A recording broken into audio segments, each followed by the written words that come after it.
They say an omega without a mate is nothing but dead weight waiting for the grave. I used to believe that lie. Then I got rejected in front of the entire Blood Moon pack, my wrists broken by the man who swore we were fated, and left bleeding in the snow like yesterday's trash. That was 3 months ago. Now I'm hunting something far more dangerous than acceptance. I'm hunting survival. And tonight, in the heart of a blizzard that could kill a full-grown alpha, I'm about to save the life of a king who doesn't even know I exist. Stick around until the end of this story, hit that like button, and drop your city in the comments so I know my tribe is out there listening. The wind cut through Selene's cloak like frozen knives, each gust reminding her that the Northlands didn't care about broken hearts or shattered bonds. 3 months since Marcus Thorne had stood before the entire Blood Moon pack and spoken the words that still burned in her chest like silver poison. I, Marcus Thorne, reject you, Selene Veyra, as my mate and future Luna. 3 months since her wolf had howled so loud inside her skull she thought her head would split open.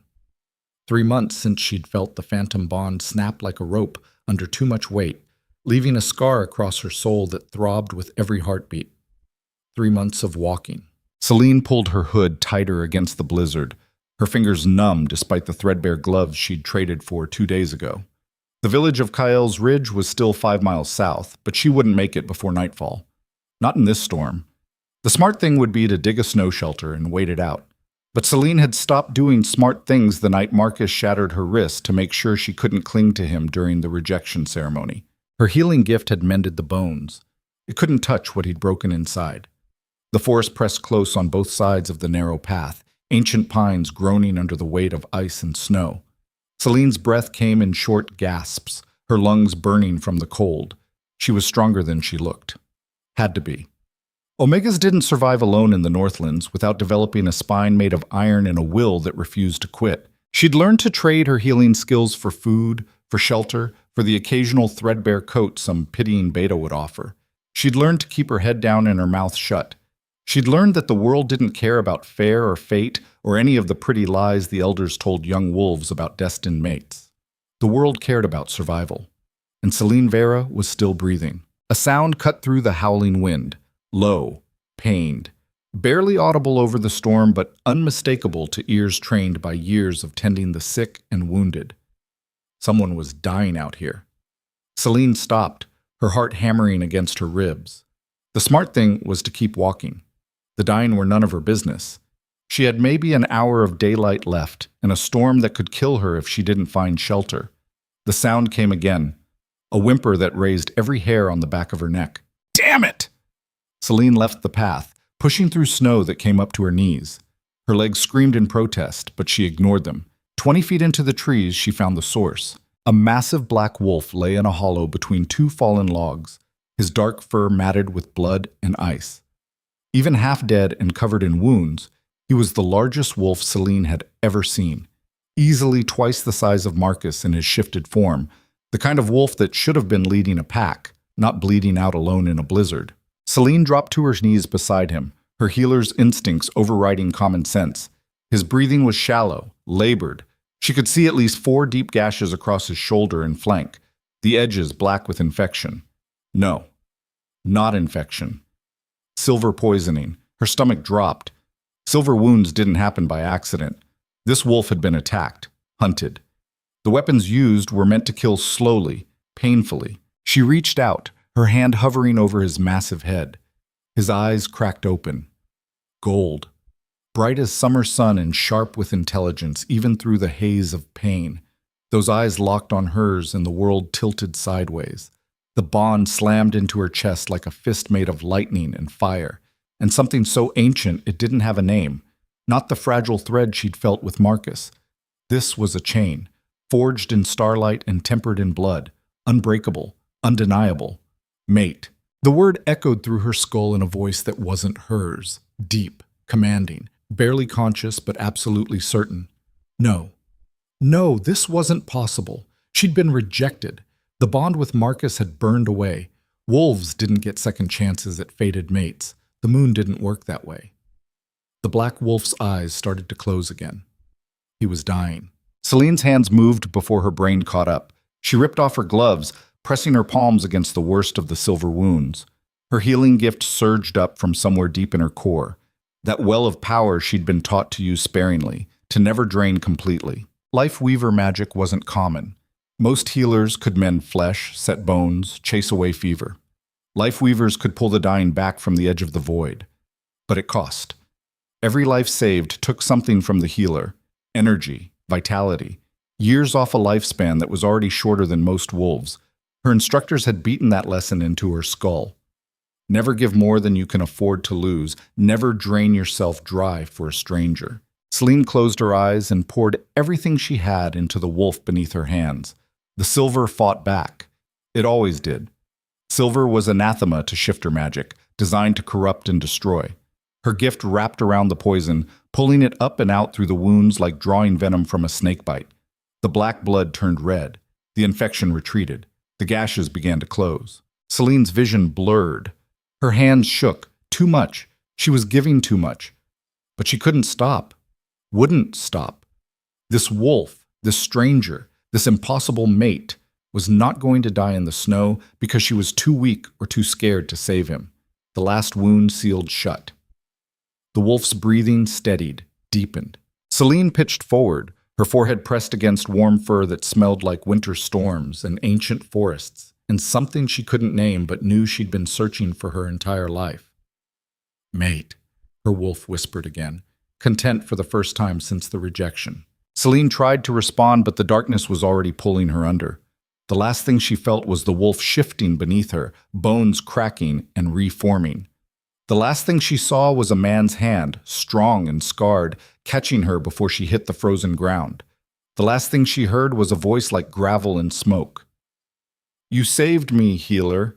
Now let me return the favor." Then nothing. Warmth. That was the first thing Selene noticed. Not the biting cold that had been her constant companion for 3 months.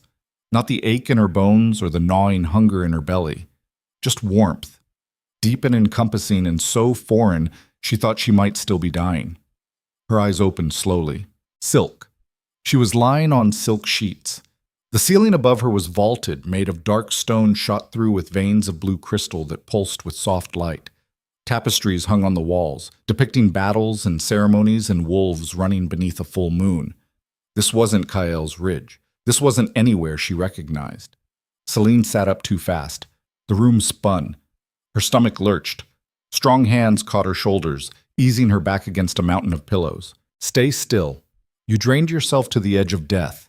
Your body needs time to recover." The voice from the forest. Selene's head whipped toward the speaker and her breath caught in her throat. The man sitting beside her bed was built like a warrior carved from granite and bad intentions. Tall enough that even seated he dominated the space. Shoulders broad enough to carry the weight of a kingdom.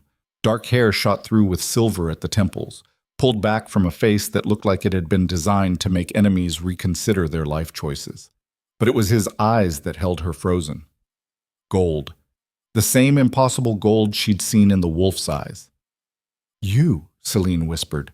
The man inclined his head, the ghost of a smile touching his mouth. "Velor Drakar, king of the Northern Empire. You pulled me back from the void, healer. I'm in your debt." "King." The word rattled around in Selene's skull, refusing to make sense. She'd saved a king. She'd felt a mate bond with a king. A man who ruled the largest territory in the Northlands, who commanded thousands of wolves, who could have anyone he wanted. A man who was staring at her like she was the most fascinating thing he'd ever seen. "I didn't know," Selene said, hating how weak her voice sounded. I heard someone dying. I couldn't walk away. Most would have." Velor leaned back in his chair, studying her with an intensity that made her want to squirm. The assassins used silver-laced blades coated in wolfsbane. Any normal healer would have taken one look at those wounds and left me to die. But you didn't just heal me. You used Life Weaver magic, old magic, forbidden magic in most territories. "It's not forbidden where I'm from," Selene said quietly, just discouraged. "Because it costs the healer," Velor said.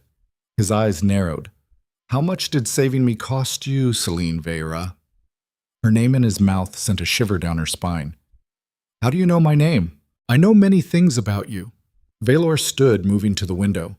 Dawn light filtered through frost-etched glass, painting him in shades of gold and shadow. I know you're from the Blood Moon Pack. I know you were rejected by their alpha's son 3 months ago. I know you've been wandering the territories alone, trading your gift for scraps. He turned back to face her, and something in his expression made her chest tight. I also know that you are my true mate, and judging by the way you looked at me in that forest, you know it too. Selene's hands fisted in the silk sheets. That's not possible. I was already rejected. The bond burned away. Wolves don't get second mates. Wolves don't, Valor agreed. His voice dropped, going rough around the edges. But you're not just a wolf, are you, Selene? Life weavers are touched by the old magic, the same magic that predates the moon herself. And I'm not just any alpha. He moved closer, each step measured and deliberate. When he reached the edge of the bed, he crouched down so they were eye level. I'm descended from the first pack, the original wolves who walked these lands before territories and treaties and politics. My bloodline carries gifts that died out in most families centuries ago, including the ability to recognize a true mate even when fate tries to give her to someone else first. Selene's heart was trying to hammer its way out of her chest. You're saying Marcus wasn't my real mate. I'm saying Marcus Thorne is a fool who threw away something precious because he couldn't see past pack politics and Omega stigma. Valor's hand lifted, hovering near her face but not quite touching. I'm also saying that what you felt in that forest wasn't a mistake or a delusion brought on by blood loss. It was real. The bond between us is real. His eyes searched hers, and for the first time since she'd woken up, Selene saw something other than confidence in his expression. She saw uncertainty, vulnerability, hope. But I'm also saying that I won't force this on you, Valor continued quietly. You've been rejected once, discarded like you meant nothing. I won't add to that pain by demanding you accept a bond you didn't choose. He stood, putting distance between them again. Stay in the Frost Palace as long as you need to recover. You'll have your own rooms, your own space. No one will pressure you or make demands. When you're strong enough to leave, I'll have my people escort you wherever you want to go, with enough supplies to start over somewhere safe. And if I want to stay? The question was out before Selene could stop it. Valor went very still. Then we'll take it slow. No ceremonies, no public declarations, just two people getting to know each other, learning if what fate says is real can actually work in practice. He moved toward the door, pausing with his hand on the frame. For what it's worth, Selene Veyra, I'm glad you didn't walk past me in that forest. Not because you saved my life, though I'm grateful for that, but because I've been ruling this empire for 15 years, and in all that time I've never met anyone who looked at a dying stranger and chose compassion over survival. The door closed softly behind him. Selene sat in the massive bed, surrounded by luxury she'd never imagined, and tried to process everything that had just happened. A king, a true mate, a second chance she didn't know she wanted and definitely didn't trust. Her wolf was practically purring inside her chest, content and smug, and absolutely certain this was right. Selene wasn't sure about anything anymore, except that her life had just gotten infinitely more complicated. The next 3 days passed in a blur of sleeping, eating, and trying not to panic every time a servant appeared with another tray of food or offer to help her bathe. Selene had never been waited on in her life. In the Blood Moon Pack, Omegas did the serving. They cooked and cleaned and made themselves useful enough that the alphas and betas tolerated their existence. The idea of someone bringing her meals and drawing her baths and asking if she needed anything was so alien she wanted to laugh or cry. She wasn't sure which. On the fourth morning, she woke feeling almost normal.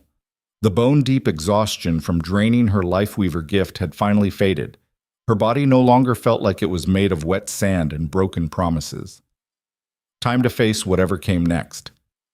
Selene dressed in the clothes someone had left folded on the chair. Simple, but well made. Soft leather pants, a wool tunic in deep blue, boots that actually fit. No one had asked her size, that they'd just known. Because Valor had told them. Because he'd been paying attention. That thought should have been creepy. Instead, it made something warm unfurl in her chest. Stop it, she told herself firmly. You don't know this man. You don't know if you can trust him.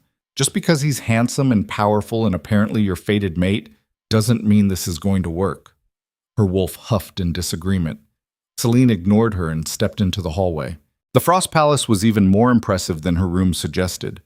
Corridors of dark stone and crystal stretched in every direction. Windows looked out over snow-covered mountains that seemed to touch the sky. Everywhere she looked there were wolves, servants moving with quiet efficiency, guards standing at attention, nobles in fine clothes discussing things she couldn't quite hear. All of them stopped when they saw her. Selene kept her head up and her spine straight, refusing to shrink under their stares. She'd spent 3 months being invisible, being nothing. She was done with that. A young woman approached, her smile genuine. "You must be Selene. His Majesty said you'd be up and about soon. I'm Nara, head of the household staff." "Nice to meet you," Selene said carefully. Nara gestured down the corridor. "The king asked that you join him for breakfast when you were ready. If you're not comfortable with that, I can have a meal brought to your rooms." "No." Selene squared her shoulders. "I'll join him." She followed Nara through a maze of hallways that all looked the same until they reached a set of double doors. The guards opened them without a word. The room beyond was smaller than Selene expected. Not a grand hall, but a private dining chamber with a table that could seat maybe 10 people. Windows lined one wall, offering a view of the mountains that took her breath away. Veylor sat at the head of the table, reading something on a piece of parchment. He looked up when she entered, and the smile that crossed his face was so genuine it made her chest ache. "You're looking better," he said, setting the parchment aside. "How do you feel?" "Like I got trampled by a herd of elk, and then put back together wrong," Selene said honestly. "But better than yesterday." Veylor's smile widened. "Sit, eat, and tell me if there's anything you need that you haven't been given." Selene sat in the chair Nara pulled out for her, trying not to feel overwhelmed by the spread of food on the table. Fresh bread. Fruit that must have cost a fortune this far north in winter. Smoked fish and cheese and things she didn't even have names for. "This is too much," she said quietly. "It's breakfast," Veylor countered. "And you've spent 3 months barely eating. Humor me." They ate in silence for a few minutes. It should have been awkward. Instead, it felt comfortable, natural. Like they'd done this 100 times before. "I have a son," Veylor said suddenly. "He's 7. His name is Lucian." Selene looked up sharply. Veylor met her eyes, his expression serious.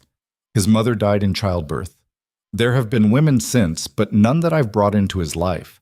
None that mattered enough to introduce him to. If you stay, even just to recover, he'll want to meet you, and I need to know if that's something you can handle." The vulnerability in his voice made something crack in Selene's chest. He wasn't just asking if she could tolerate a child. He was asking if she could accept that he came with responsibilities, with a past, with a life that had nothing to do with mate bonds or fate. "I like children," Selene said softly. "I worked with the pack's young ones before everything. If Lucian wants to meet me, I'd be honored." The relief on Veylor's face was palpable. A door burst open. A small boy with dark hair and his father's golden eyes raced into the room, skidding to a stop when he saw Selene. "Is this her?" Lucien demanded, looking at Veylor. "Is this the healer who saved you?" Veylor's expression softened in a way that made Selene's heart hurt. "This is Selene. And yes, she's the one who pulled me back from the edge." Lucian turned to Selene, studying her with an intensity that was pure Veylor. "You used forbidden magic." "It's not forbidden here," Selene said gently. "But it hurt you." Lucian's brow furrowed. "Father said you almost died saving him." "I did." Selene met the boy's eyes steadily. "But I'd do it again. No one deserves to die alone in the snow." Something in Lucian's expression shifted. He moved closer, climbing into the chair beside her without asking permission. "I'm glad you saved him," the boy said seriously. "I don't want a new father." Selene's throat tightened. "You won't have to worry about that." They finished breakfast with Lucian chattering about his lessons and his favorite horse and the new sword his father had promised him when he turned 8. Veylor watched them both with an expression Selene couldn't quite read. When Lucian finally ran off to his training session, Veylor turned to her. "He likes you." "I like him," Selene admitted. "He's bright, confident, nothing like I was at his age." "You were rejected and discarded," Veylor said quietly. Lucien's been raised knowing he's valued. That makes all the difference. Before Selene could respond, the doors opened again. A man strode in, tall and broad-shouldered, with silver hair and scars that spoke of a lifetime of battles. "Your Majesty," the man said, his voice clipped. "We have a problem." Valor's expression went cold. "What kind of problem, Theron?" "The kind that involves rival alphas gathering in the Eastern Territories." The man's eyes flicked to Selene, then back to Valor, and rumors that the Blood Moon Pack is among them. Selene's blood turned to ice. Valor stood slowly, his presence filling the room. "Leave us, Theron. I'll deal with this." The man hesitated, then bowed and left. Valor turned to Selene, his eyes burning with fury that wasn't directed at her. "Did Marcus Thorne know who I was?" His voice was dangerously soft. "When he rejected you, did he know you were meant for me?" Selene shook her head. "No one knew. I didn't even know until the forest." "But now he does," Valor said grimly. "Now he knows the Omega he threw away is sitting in my palace, and if Theron's sources are correct, he's joined forces with the families who want me dead." The world tilted again. "Why would he care?" Selene whispered. "He rejected me. He made it clear I meant nothing." Valor moved around the table, crouching in front of her chair so they were eye level, because men like Marcus Thorne don't care about what they have until someone else wants it, and because making you his rejected mate when you're destined to be a queen makes him look weak.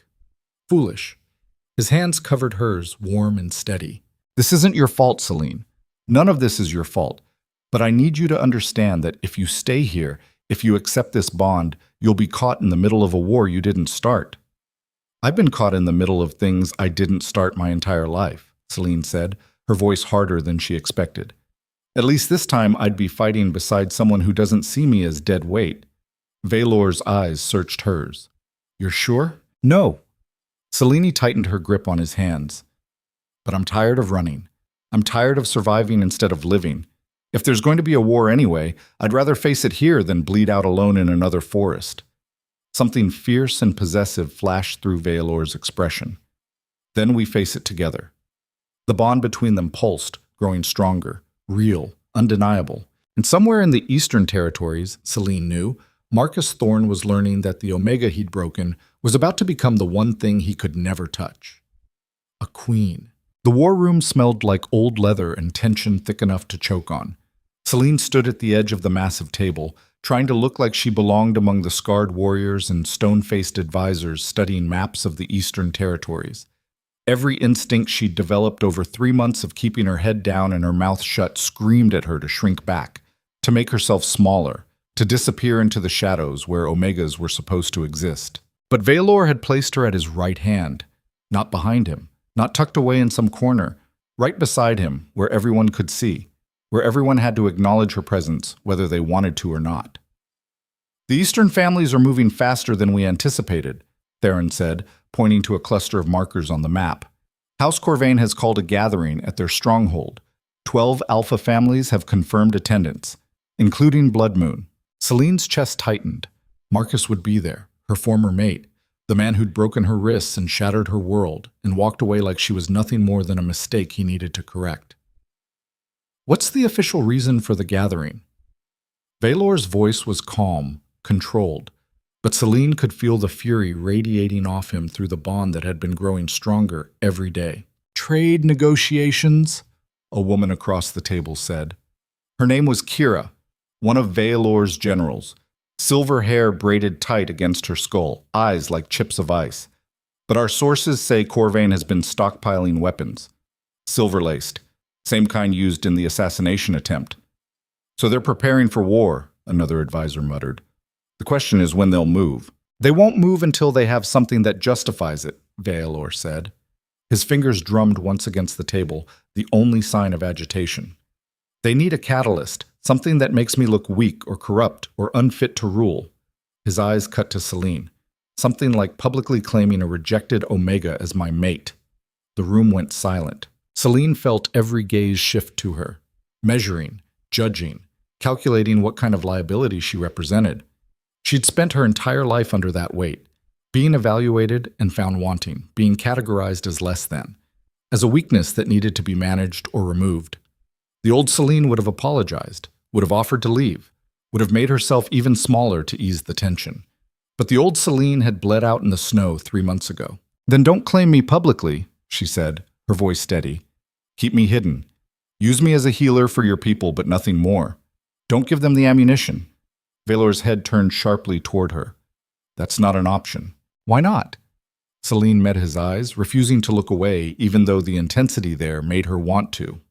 "You said you wouldn't force the bond. You said I could leave when I was ready. So let me stay, but keep it quiet. No ceremonies, no announcements, just a healer living in the palace." "Because that's not what you are," Valor said, his voice dropping into that tone that made every wolf in the room stand a little straighter. "You're not a kept secret or a hidden shame. You're my mate, and I don't hide what's mine." The possessiveness in those words should have set her teeth on edge, should have reminded her of Marcus, who treated her like property he could discard when she stopped being useful. But there was a difference. Marcus had owned her like a tool. Valor was claiming her like she mattered, like her presence at his side was a statement he wanted to make regardless of the political cost. "Your Majesty," Theron said carefully, "with all respect, Lady Selene has a point. If we announce the bond now, we hand Corvain exactly what he needs. A rejected Omega becoming queen? The Eastern families will call it an insult to tradition. They'll rally wolves who might otherwise stay neutral. Let them," Valor said flatly. His hand moved to cover Selene's where it rested on the table. "I've spent 15 years playing politics, bending to tradition, making compromises to keep the peace. And what did it get me? Assassins in the forest and rivals who think I'm weak enough to challenge." He stood, and the entire room seemed to shrink around him. "I'm done compromising. Selene Veyra saved my life using magic most wolves fear and misunderstand. She survived 3 months alone in territories that kill trained warriors. She's got more spine than half the alphas plotting against me. If the Eastern families want to use her as justification for war, fine. We'll give them a war. And when it's over, they'll kneel before her or they'll bleed." The silence that followed was absolute. Selene's heart hammered against her ribs. He was choosing her, publicly, irrevocably, knowing exactly what it would cost him. No one had ever chosen her before. "Your Majesty," Kira said slowly, "if we're moving toward open conflict, we need to prepare. Reinforce the border territories. Call in the allied packs. Start stockpiling supplies." "Do it," Valor said. He looked at Theron. "Send word to House Corvain. Tell them I'll be attending their gathering." The room erupted. "That's exactly what they want," someone protested. "You'll be walking into hostile territory with a target on your back." "Which is why I won't be going alone," Valor said. His eyes found Selene's again. "I'm bringing my mate, and anyone who has a problem with that can take it up with me directly." The meeting dissolved into planning and arguments and logistics. Selene barely heard any of it. Her mind was stuck on one word: mate. He'd said it in front of his entire council, made it official, real, the point of no return. Selene found herself in the training yard an hour later, needing to move, to breathe, to do something other than stand in rooms full of people who looked at her like a problem that needed solving. The yard was empty except for a few guards running drills at the far end. She picked up a practice sword from the rack, testing its weight. Too heavy, wrong balance. She'd never been much of a fighter. Healers didn't usually need to be. But maybe it was time to change that. "You're holding it wrong." Selene spun. Lucien stood a few feet away, his own practice sword slung over his shoulder. For a 7-year-old, he moved with the kind of confidence that came from growing up knowing he was valued. "Show me," Selene said. Lucien grinned. He moved beside her, adjusting her grip, her stance. Like this. Feet apart, knees bent. Don't lock your elbows or you'll break your arms when someone hits your blade. They went through basic forms. Lucien was a patient teacher, correcting her mistakes without making her feel stupid. It was such a stark contrast to how she'd been trained in the Blood Moon Pack, where mistakes were punished and weakness was grounds for dismissal. "Father says you're going to be queen," Lucien said suddenly, his voice too casual. Selene nearly dropped the sword. "He told you that?" "He tells me everything important." Lucien adjusted his stance, swinging his blade in a smooth arc. "Are you scared?" "Terrified," Selene admitted. "Good." Lucian lowered his sword, looking at her with those unsettling golden eyes. Father says only fools aren't scared of things that matter. It's what you do with the fear that counts. Smart man, your father. He's a good king, Lucian said seriously, but he's been alone a long time, since Mother died. He needed someone who sees him as just a man instead of a crown. And you think I do? I think you saved his life when you could have walked away. Lucian shrugged. That's not something you do for a king. That's something you do for a person. Before Selene could respond, Valor's voice cut across the yard. Teaching her to fight, Lucian. Teaching her not to die if someone attacks her, Lucian corrected.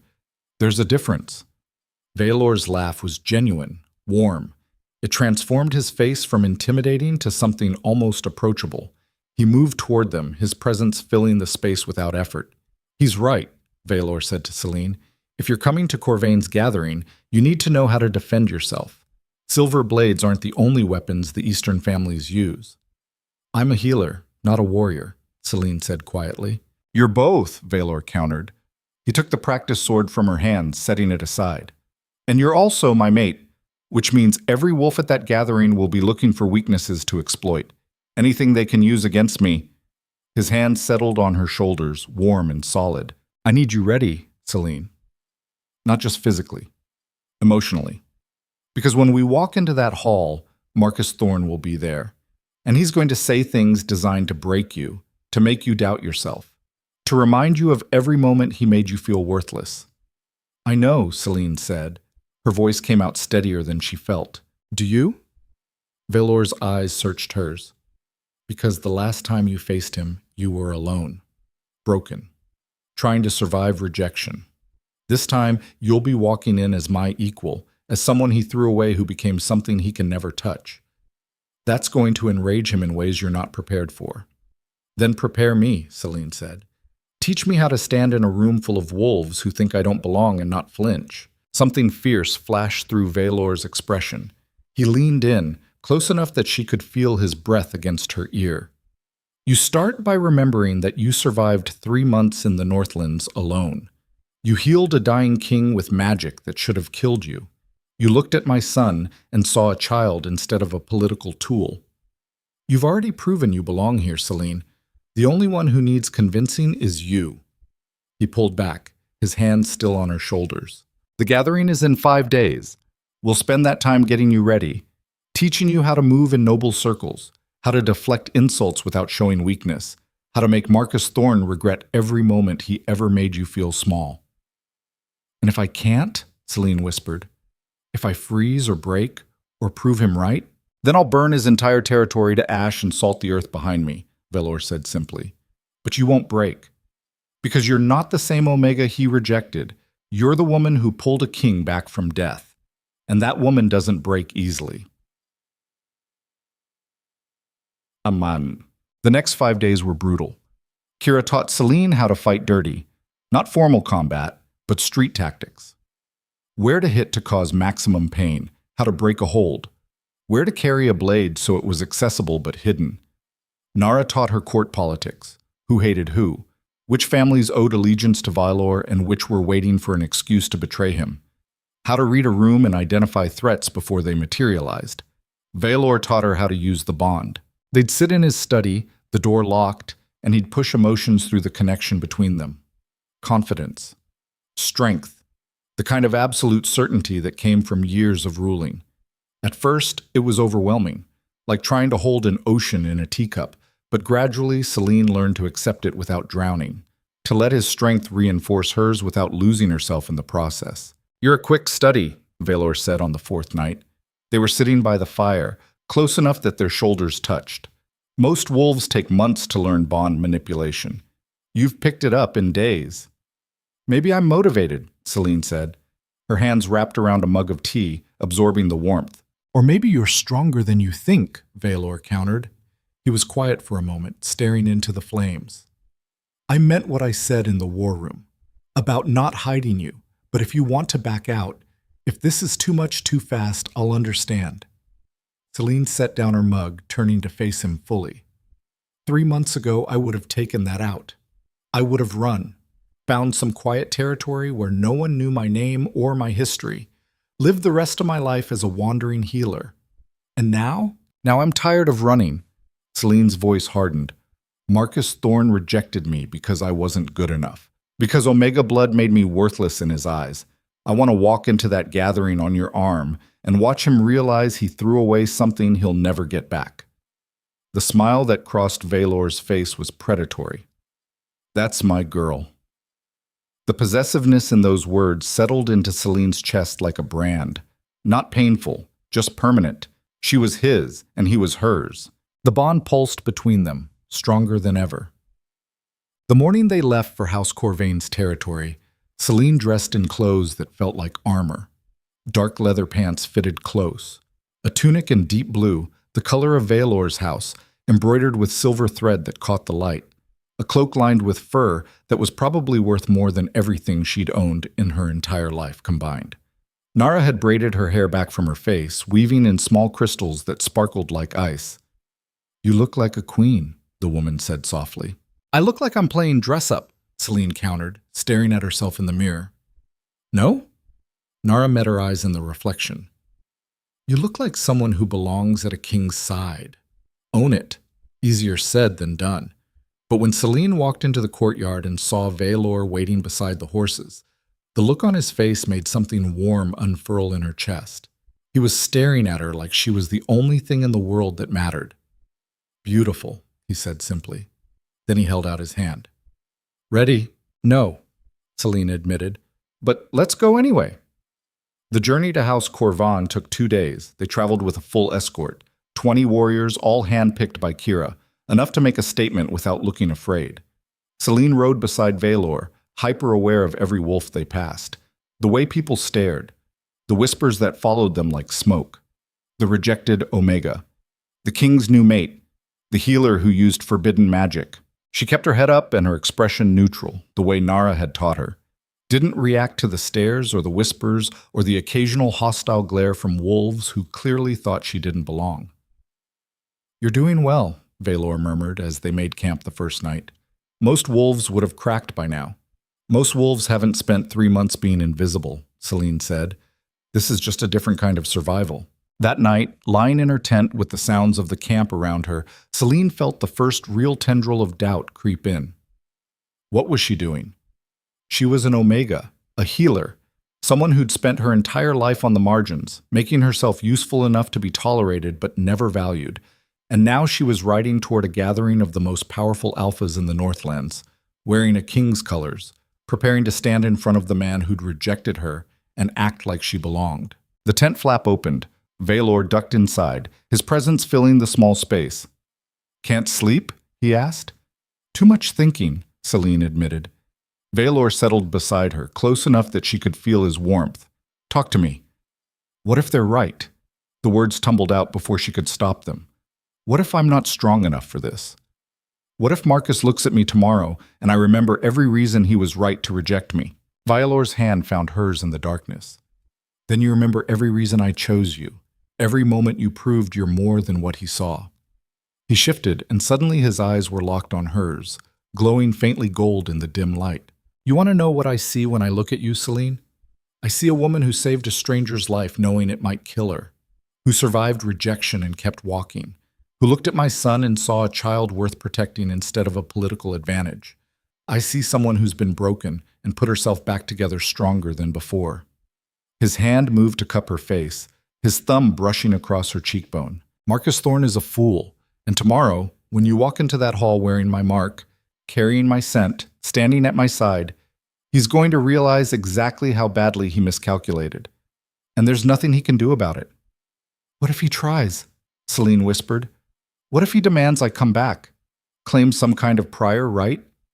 Then I'll kill him, Valor said simply, in front of everyone, and dare anyone to call it murder instead of justice. The certainty in his voice should have been frightening. Instead, it was grounding, real. This man would go to war for her, would burn down territories, would rewrite laws, all because she'd chosen not to let him die in the snow. Sleep, Valor said, pressing a kiss to her forehead. Tomorrow, we show them what a real queen looks like.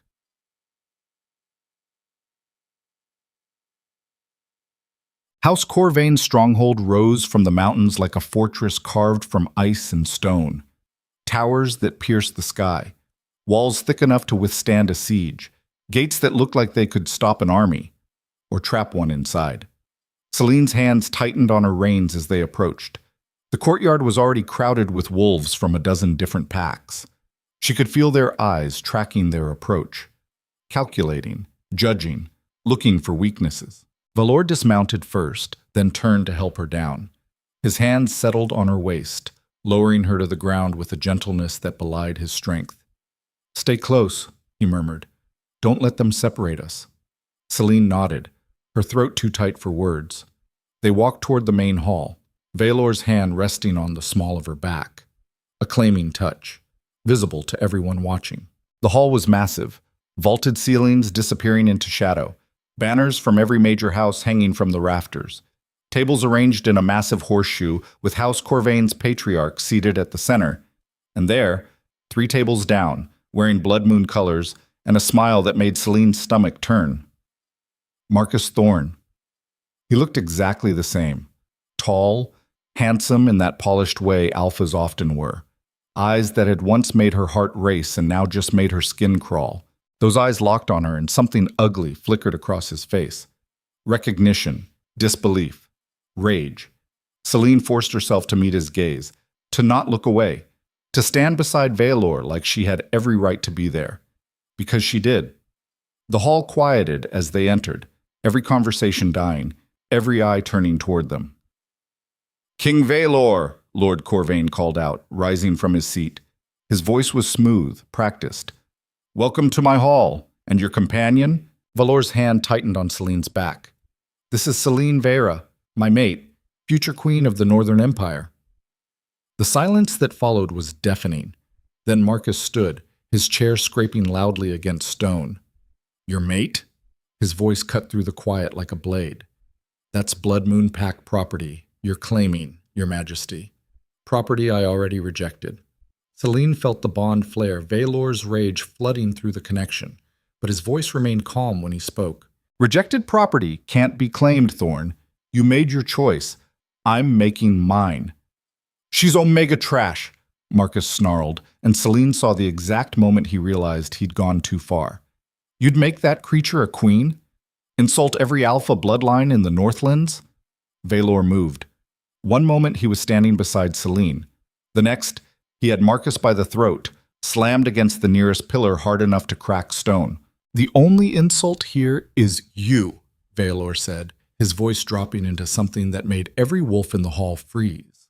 "You had a true mate, a gifted healer, a woman worth more than your entire pack combined. And you threw her away because you're too weak and stupid to recognize value when it's standing in front of you." His hand tightened, cutting off whatever response Marcus tried to make. "So here's what's going to happen. You're going to apologize to Selene. You're going to acknowledge that rejecting her was the worst mistake of your pathetic life. And then you're going to sit down, shut up, and pray I don't decide your existence is more trouble than it's worth." He released Marcus, who collapsed to the ground, gasping. The hall was frozen. No one moved. No one spoke. Selene stood in the center of it all, her heart hammering, her hands steady. And when Marcus finally looked up at her, wheezing and humiliated, she smiled. Cold, sharp, unforgiving.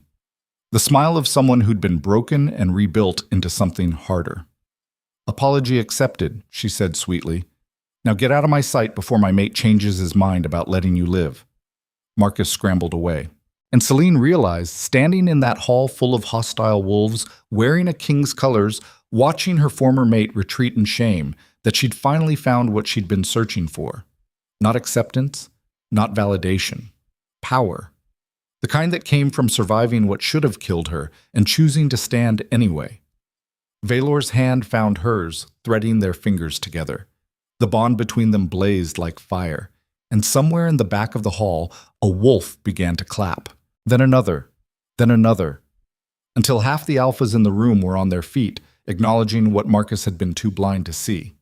That Selene Veyra, rejected Omega and wandering healer, was going to be a queen, and there wasn't a damn thing anyone could do to stop it. The applause died slowly, like embers burning down to ash. Selene stood in the center of House Corvain's great hall, her hands still locked in Vaylor's, and felt the weight of every stare pressing against her skin. The wolves who'd clapped weren't celebrating her. They were acknowledging a shift in power, calculating what it meant for their own territories, their own survival. Politics wrapped in the illusion of respect. Lord Corvain rose from his seat at the center table, his expression carefully neutral. An impressive display, Your Majesty. Though perhaps we could continue this gathering with less violence. We came here to discuss trade, not settle personal grievances. There's nothing personal about defending my mate's honor, Vaylor said. His voice carried across the hall, calm but edged with something dangerous. But you're right, we have business to discuss. He guided Selene toward the high table, his hand never leaving her back. She could feel the tension radiating through him, the barely controlled fury that Marcus's words had ignited. But his face remained impassive, regal, every inch the king these wolves needed him to be. They took their seats. Selene found herself positioned between Vaylor and an older alpha woman wearing House Blackwater colors. The woman studied her with shrewd eyes, then leaned close enough that only Selene could hear. You've got spine, girl. More than most Omegas I've met. Let's see if you've got the stomach to match. Before Selene could respond, servants began bringing out food. Roasted meat, fresh bread, wine that probably cost more than most families earned in a year. The gathering settled into the rhythm of a formal meal, conversations rising and falling around her like waves.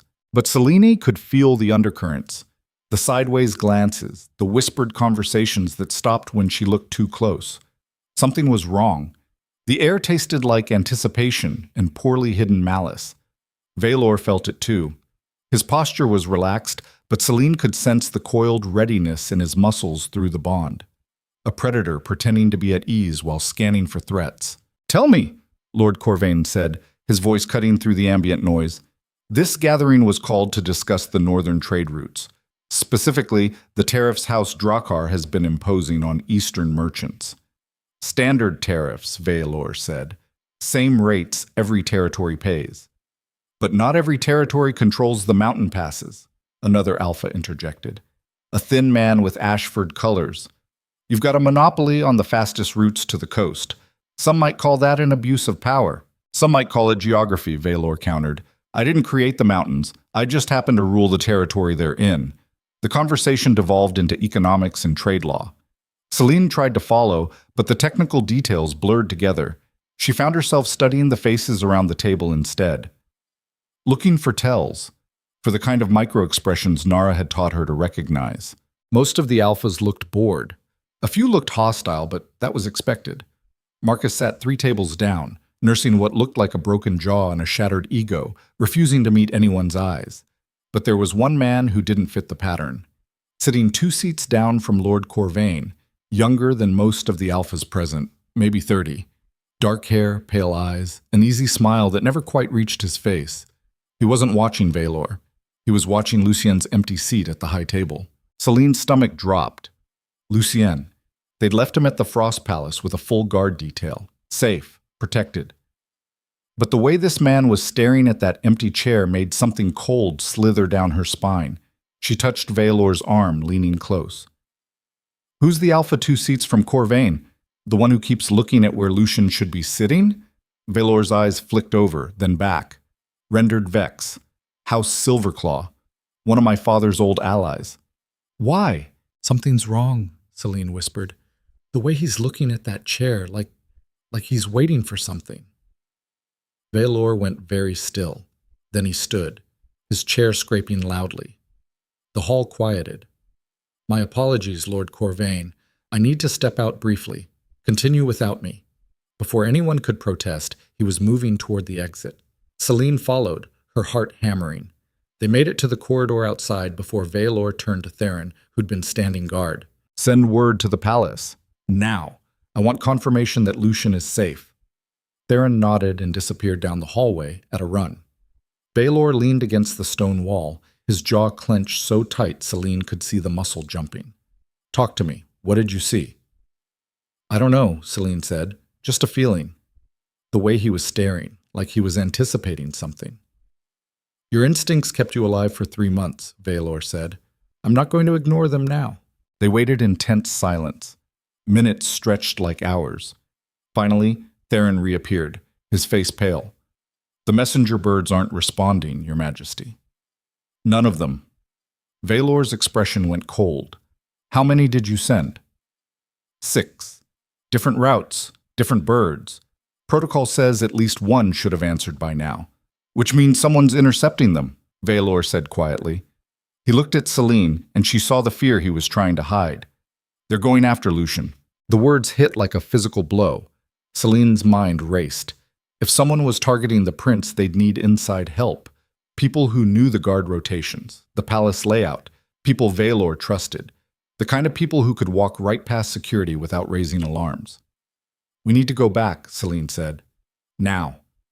If we leave, it looks like we're running, Theron warned. Every alpha in that hall will see it as weakness. If we stay and something happens to my son, I'll burn this entire stronghold to the ground with everyone inside, Valor snarled. His eyes blazed gold, his wolf rising to the surface. Gather our people. We leave in 10 minutes. Theron disappeared again. Valor turned to Selene, his hands framing her face. I need you to stay here, safe, behind walls and guards. If this is a trap designed to draw me out, I can't risk them taking you too. No, Selene said. The word came out harder than she intended. You're not leaving me here alone in a hall full of wolves who want you dead.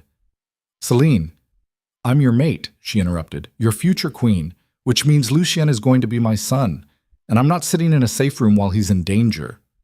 Something flickered in Valor's eyes. Pride mixed with fear, mixed with something that looked like love. You're sure? I survived 3 months alone in the Northlands, Selene said. I can survive a ride back to the palace. Valor's kiss was hard and fast and tasted like desperation. Then we ride. What?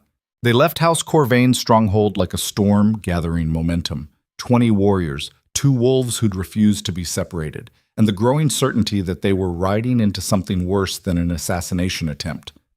This was coordinated, planned. The kind of operation that took months to organize, the kind that required someone inside Valor's inner circle. They pushed the horses hard, racing through mountain passes as the sun began to set.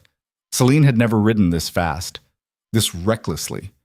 Her thighs screamed in protest, but she ignored them, leaning low over her mount's neck, keeping pace with Valor.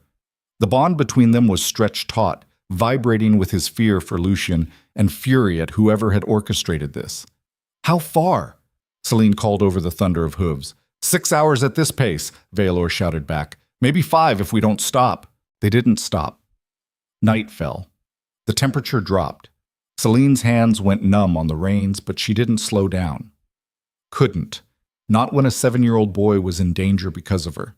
Because Valor had claimed her publicly, and someone had decided that made Lucian a target. We should have seen this coming, Kira said, riding up beside them. Her face was grim. Should have anticipated they'd go after the prince. How? Valor demanded. I had triple guards on him. The best warriors in the Empire. People I've trusted for years. That's the problem, isn't it? Kira's voice was bitter. You trusted them. The implications hung in the air like poison. Someone inside had betrayed him. Someone close enough to know the guard rotations. The palace layout. Lucian's routine. Someone who'd been waiting for the right moment to strike. They crested a ridge and the Frost Palace came into view below. Even from a distance, Selene could see something was wrong. Smoke rising from the east wing, lights blazing in patterns that didn't match normal operation, and no guards visible on the outer walls. It's already started, Theron said quietly. Valor didn't respond. He just kicked his horse faster, racing down the mountain toward his home, toward his son. They hit the outer gates at full speed. The courtyard was chaos, bodies on the ground, blood on the snow, the acrid smell of silver and smoke choking the air, but no enemy forces visible. Whoever had done this was already inside. Valor was off his horse before it fully stopped, shifting mid-leap into his massive black wolf form. He hit the ground running, barreling toward the main entrance. Selene slid down, her legs nearly buckling. Kira caught her arm. "Stay with me," the general ordered. "Don't go running off alone." They moved through the palace like ghosts through a graveyard. Every corridor they passed showed signs of battle, claw marks on the walls, shattered furniture. More bodies than Selene wanted to count. all of them wearing Valor's colors, all of them people who'd been betrayed by someone they trusted. They found the first survivors huddled in a storage room, 3 servants and a young guard, all wounded but alive. "What happened?" Kira demanded. The guard's hand shook as he tried to speak. "They came from inside. The new captain. He turned on us during the shift change, opened the gates for outside forces." "New captain?" Kira's face went white. Rendered Vex took over security detail 2 weeks ago. The pieces clicked into place with sickening clarity. Rendered Vex, the man who'd been staring at Lucian's empty chair, the man who'd somehow convinced Valor to put him in charge of palace security, the man who'd been waiting for Valor to leave so he could strike. "Where's the prince?" Selene asked, her voice hoarse. The guard's eyes filled with tears. Captain Vex took him to the throne room, said he had orders to hold him until the king returned. Valor's roar shook the palace walls. Selene ran toward the sound, Kira cursing behind her. They burst into the throne room to find Valor in human form again, standing 20 feet from his throne, where Rendered Vex sat with a silver blade pressed to Lucian's throat. The boy was conscious, his eyes wide with terror but his jaw set in stubborn defiance. That was pure Valor. There was blood on his temple, bruises forming on his arms where someone had grabbed him too hard. But he was alive. "Father," Lucian said, his voice remarkably steady for a 7-year-old with a knife at his throat. "He says if you move, he'll kill me." Valor's hands were clenched at his sides, his entire body vibrating with the effort to stay still. "Let him go, Vex. Whatever you want, whatever they're paying you, I'll double it." Rendered Vex smiled. It was a cold, calculated expression that made Selene's skin crawl. "This isn't about money, Your Majesty. This is about sending a message." He pressed the blade harder. Lucian flinched but didn't cry out. "The Eastern families are tired of your rule, tired of your progressive policies, tired of watching you elevate omegas and weaklings while real alphas are pushed aside. So we decided it was time for a change."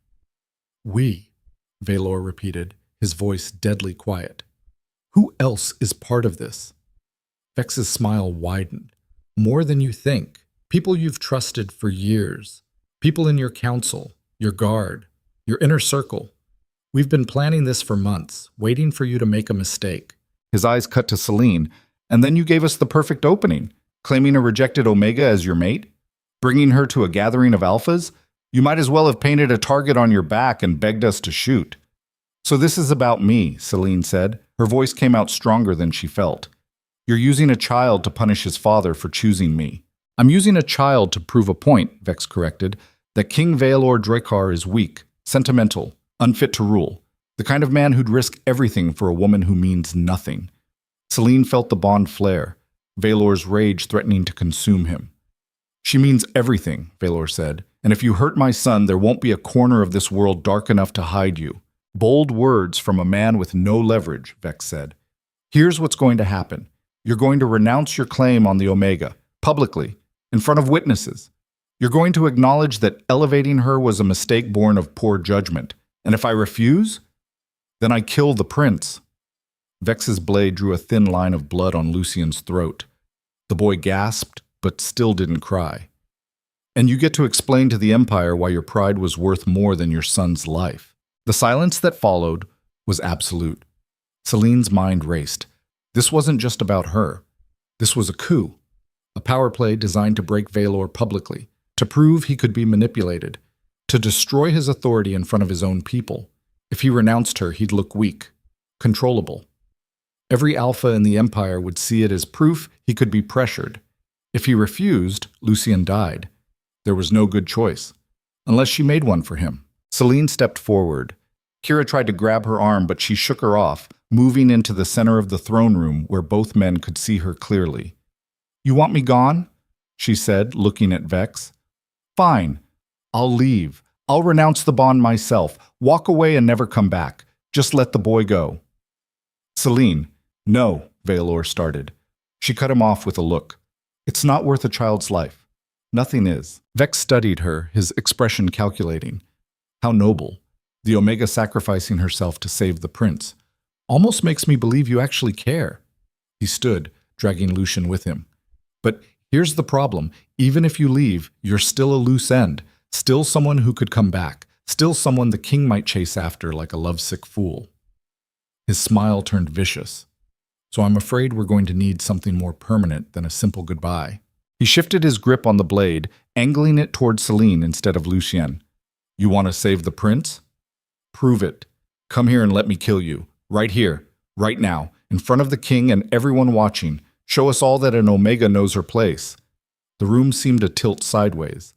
Veylor moved, but Vex's blade was back at Lucien's throat before he'd taken 2 steps. One more move and the boy dies screaming, Vex snarled. Your choice, your majesty. The Omega's life or your son's? Pick one. Time seemed to slow down. Selene could see it all playing out. The impossible choice. The no-win scenario designed to break Veylor no matter what he decided. If he let her die, he'd lose his mate and carry that guilt forever. If he saved her, Lucien died, and the Empire would never forgive him. Vex had backed them into a corner so tight there was no room to breathe. But he'd made one critical mistake. He'd assumed Selene was just an Omega, just a healer, just someone who would freeze or break when faced with real violence.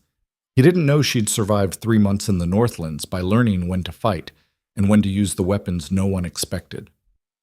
Selene met Veylor's eyes across the throne room. She let everything she felt pour through the bond. Love, gratitude, absolute certainty. Then she reached for the Life Weaver magic coiled in her core. The power that had saved Veylor in the forest. The magic that could pull someone back from death by sacrificing the healer's own life force. The gift that worked both ways.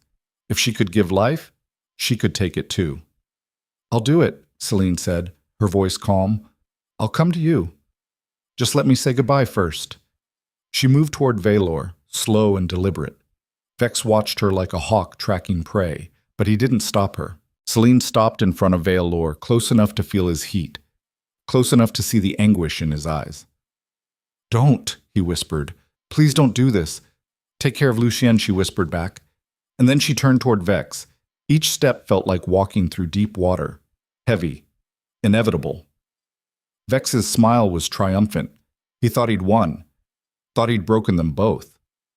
Selene stopped 3 feet away from him, close enough that when she lunged, he wouldn't have time to react. I'm ready, she said. Vex raised the blade, and Selene unleashed every ounce of Life Weaver power she'd been gathering, channeling it not into healing, but into destruction. The magic hit Vex like a physical blow. His body seized, the blade clattering from his hand as he collapsed. Selene caught Lucien as he fell, pulling the boy behind her as Vex writhed on the floor. Life Weaver magic worked by manipulating the body's natural processes, accelerating healing, forcing wounds to close, or accelerating decay, forcing organs to fail. Selene had never used it this way before, never even knew she could. But watching Vex convulse, his body eating itself from the inside out, she felt no guilt, just cold, hard satisfaction. Veylor was there in an instant, checking Lucien for injuries. The boy was shaking but alive, his arms wrapped around his father's neck. Kira moved to Vex's body, checking for a pulse. Dead, she confirmed. Then her eyes found Selene. What did you do? What I had to, Selene said. Her voice sounded hollow to her own ears. What any queen would do to protect her family. Around them, more guards were flooding into the throne room, some wearing Veylor's colors, some wearing Eastern family crests. The ones in enemy colors stopped dead when they saw Vex's body. Then they dropped their weapons. The coup was over before it had really begun. But as Selene stood there, surrounded by corpses and broken trust, and the smoking ruins of everything Veylor had built, she realized something fundamental had changed. She'd killed a man. Used her gift, the power meant to save lives, to end one, and she'd do it again in a heartbeat if it meant protecting the people she loved. That knowledge settled into her bones like a brand. She wasn't the Omega who'd been rejected 3 months ago. She wasn't even the healer who'd saved a dying king. She was something new, something harder, something the world would learn to fear. Veylor stood, still holding Lucien, and looked at her with eyes that held awe and concern in equal measure. Are you all right? He asked quietly. No, Selene said honestly, but I will be. She looked at the assembled guards, the survivors, the witnesses who would carry this story to every corner of the Empire. Rendred Vex tried to kill the prince, she said, her voice carrying across the throne room. He threatened King Veylor, attempted a coup supported by Eastern family traitors, and he died for it. Her eyes swept the crowd, daring anyone to challenge her. Let this be a lesson. Anyone who threatens this family, this kingdom, will face the same fate. I don't care what your bloodline is. I don't care how powerful you think you are. You come for what's mine, and I'll burn you down from the inside out. The silence that followed was absolute. Then one of Valor's guards dropped to one knee, then another, until half the room was kneeling before her. Not because she was an Omega, because she was the woman who just killed a traitor with nothing but her will and her gift. Because she was the healer who'd become a weapon. Because she was going to be a queen unlike any the Northlands had ever seen. Valor moved to her side, Lucien still in his arms. The three of them stood together in the center of the throne room, surrounded by loyalty and corpses and the ashes of betrayal. A family forged in blood and magic and choices no one should have had to make. But they'd survived, and everyone who doubted them now knew exactly what that survival had cost. The throne room reeked of death and burned ambition. Selene stood in the center of the carnage, her hands still trembling from the magic she'd unleashed, and tried to process what she'd just done. Around her, warriors knelt in submission, corpses cooled on blood-slicked stone, and somewhere in the corridors beyond, more traitors were realizing their coup had failed before it truly began. She'd killed a man, not in self-defense, not by accident. She'd looked rendered Vex in the eyes and made a conscious choice to stop his heart using the same gift that was supposed to preserve life. The old Selene would have been horrified, would have broken down, would have questioned everything she thought she knew about herself. But the old Selene had died in the snow 3 months ago alongside her illusions about fate and fairness, and the world being anything other than brutal. This Selene understood something the healers who'd trained her had been too afraid to admit. Power was power. It didn't care about intention or morality or the pretty lies people told themselves about good and evil. It just was. A tool that could save or destroy depending on who wielded it and why. And she'd just proven she could wield it like a weapon when the people she loved were threatened. That knowledge settled into her bones like frozen iron. Heavy. Permanent. Changing the fundamental architecture of who she was. Valor's hand found her shoulder, warm and grounding. The bond between them pulsed with concern and something that felt like pride. Take Lucien to the healer's wing, he said quietly to Kira. Make sure he's examined, every scratch catalogued. The general nodded, gently extracting the boy from his father's arms. Lucien clung for a moment, then let go with the kind of trust that only children possessed, the kind that believed adults would fix everything if given enough time. Selene hoped he was right. As Kira carried the prince away, Valor turned to address the assembled wolves. His voice carried across the throne room, commanding attention without effort. Tonight, traitors attempted to destroy everything we've built. They murdered loyal guards, threatened my son, and believed they could force my hand through terror and violence. His eyes swept the crowd, gold and burning. They were wrong. He moved toward the throne, each step deliberate. When he reached it, he didn't sit. He stood beside it, one hand resting on the ancient stone. Rendered Vex is dead. But he didn't act alone. The Eastern families who supported him, who sent warriors to infiltrate my palace, who believed a rejected Omega would be my weakness, are about to learn the cost of treason. Murmurs rippled through the crowd. Send riders to every territory, Valor continued. Every pack, every family. I want a full accounting of who knew about this coup and when. Anyone who provided aid, supplies, or intelligence to the conspirators has 3 days to surrender themselves for judgment. After that, I consider their entire house complicit. Your Majesty, one of the kneeling warriors said hesitantly, some of the families involved control critical territories.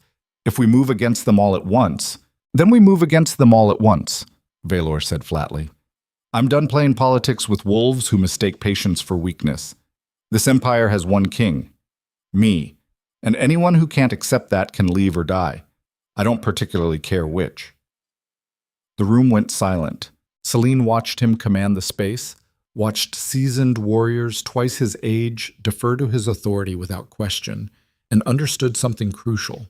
This wasn't just anger speaking. This was a king who'd been holding back for years, making compromises to avoid bloodshed, trying to rule with wisdom instead of fear. and his enemies had mistaken that restraint for something they could exploit. They'd forgotten that wise kings could also be terrifying when pushed too far. "You have your orders," Veyra said. "Execute them." The warriors dispersed, moving with the efficiency of people who knew better than to hesitate when their king spoke in that tone. Within minutes, the throne room was empty except for Selene and Veyra and the bodies no one had gotten around to removing yet. Veyra turned to her, and for the first time since the fighting started, she saw the cracks in his armor, the fear he'd been suppressing, the rage still burning just beneath the surface. "Are you hurt?" His hands moved over her, checking for injuries with a thoroughness that would have been embarrassing if she had the energy to care. "I'm fine," Selene said. "Physically, anyway." "And mentally?" She met his eyes. "I killed a man tonight. Used magic meant for healing to stop someone's heart. I'm not sure fine is the right word for what I am." Veyra's hand stilled on her shoulders. "Do you regret it?" Selene thought about Lucien's terrified face, about the blade at his throat, about every moment of that impossible choice Vex had forced on them. "No," she said quietly. "I'd do it again. But that doesn't mean it doesn't change things." "It does change things," Veyra agreed, his forehead pressed against hers close enough that she could feel his breath. "You were a healer who saved lives. Now you're a weapon who can end them. That's not a small shift." "Is that what you need?" Selene asked. "A weapon. I need a partner," Veyra said. "Someone strong enough to stand beside me when wolves like Vex decide they can take what's mine. Someone who won't break when the choices get ugly." His hands moved to cup her face, tilting her head back so their eyes locked. "You proved tonight you're that person, and it terrifies me because I know what it cost you, what it will keep costing if you stay." "Then we're even," Selene said. "Because you terrify me too. The way you're willing to go to war over me. The way you look at our enemies like they're already dead. The way you make me want to be someone worth that kind of loyalty." The bond between them flared, burning away the space where doubt lived. Veyra kissed her, hard, desperate, like he was trying to convince himself she was real and alive and still here, despite everything that had just happened. Selene kissed him back with equal intensity, pouring 3 months of loneliness and rejection and hard-won survival into the contact. When they finally broke apart, both breathing hard, Veyra's expression had shifted into something calculating. "We need to move fast," he said, "before the Eastern families have time to regroup, before they realize how badly Vex's death just fractured their alliance." "What are you thinking?" "I'm thinking we don't wait for them to attack again." Veyra's smile was cold and sharp. "We take the fight to them. Hit House Corvain first. Make an example that every other conspiring family will see and understand." "That's war," Selene said. "War was always coming," Veyra countered. "Tonight just moved up the timeline. The question is whether you're ready for what that means." Selene looked around the throne room, at the blood, the bodies, the physical evidence of what happened when people underestimated her. "I spent 3 months learning to survive," she said quietly. "I think it's time I learned to win." Bam. The War Council convened at dawn in a strategy room that smelled like old maps and newer violence. Selene sat at Veyra's right hand, ignoring the stares from generals and advisors who still weren't sure what to make of her. 24 hours ago, she'd been a rejected Omega playing at Queen. Now she was the woman who'd killed a traitor, with nothing but her will and her gift. The shift in how people looked at her was palpable. Kira spread maps across the table, marking territories in different colors. Red for confirmed traitors, yellow for suspected sympathizers, blue for loyal houses. There was a lot more red and yellow than blue. "House Corvain's stronghold sits here," Kira said, tapping a mountain range on the eastern border. "Natural fortifications. 3 approach routes, all easily defended. They've been stockpiling supplies for months. If we lay siege, they could hold out indefinitely." "Then we don't lay siege," Veyra said. "We go in fast. Hit them before they're fully mobilized." "With what forces?" Theron asked. "We lost 20 warriors last night. Another 30 are wounded. Even pulling from allied territories, we're looking at maybe 200 fighters against fortifications designed to hold off armies." 200 wolves is an army," Veyra said, "if they're the right wolves." He looked at Selene. "How many wounded can you heal?" Honestly, Selene considered. In the aftermath of the coup attempt, she'd spent hours in the healer's wing, mending everything from minor cuts to life-threatening injuries. Her Lifeweaver gift made her faster and more effective than normal healers, but it still drained her. "Maybe 50 before I collapse," she said. "More if they're minor injuries. Less if they're severe." "Can you teach others?" Valor asked. "Even basic techniques. Anything that gets warriors back on their feet faster." "I can try," Selene said. "Most healers can't access Lifeweaver magic, but I can show them efficiency tricks. Ways to conserve energy. Prioritize treatments." "Do it," Valor ordered. "We need every fighter we can field." The meeting devolved into logistics, supply lines, march routes, how to move an army through mountain passes without alerting every spy network between here and House Corvain's gates. Selene listened, absorbing the brutal calculus of warfare. How many lives one strategic position was worth, which territories they could afford to leave undefended, where to position healers for maximum efficiency when the wounded started flooding in. This was the reality of being queen, not ceremonies and pretty dresses and political niceties. This, planning how to kill people efficiently while minimizing your own losses. The meeting broke up near midday. Warriors dispersed to their assigned tasks. Selene found herself alone with Valor in the strategy room, staring at maps that reduced living wolves to colored markers. "Second thoughts?" Valor asked quietly. "Constantly," Selene admitted. "But I learned a long time ago that second thoughts don't change reality. They just make you slower to act." Valor moved behind her, his arms wrapping around her waist. She leaned back into his warmth, letting herself have this moment of vulnerability before the armor went back up. "I'm asking you to become something you never wanted to be," he said. "A warrior. A weapon. Someone who makes life and death decisions before breakfast." "You're asking me to survive," Selene corrected. "To protect the people I care about. To stand beside you instead of hiding behind you. That's not the same as making me something I'm not." She turned in his arms, looking up at him. "I was always capable of this. Of violence when necessary. Of making hard choices. Marcus just convinced me I wasn't. That Omegas were supposed to be soft and yielding and grateful for whatever scraps the Alphas threw us." Her hands fisted in his shirt. "But I'm done being grateful for scraps. I'm done pretending I'm weak to make other people comfortable. If the Eastern families want war, we'll give them war. And when it's over, they'll know exactly what happens when you mistake kindness for weakness." The pride in Valor's expression was fierce and genuine. "That's my queen." "Not yet," Selene said, "but I will be."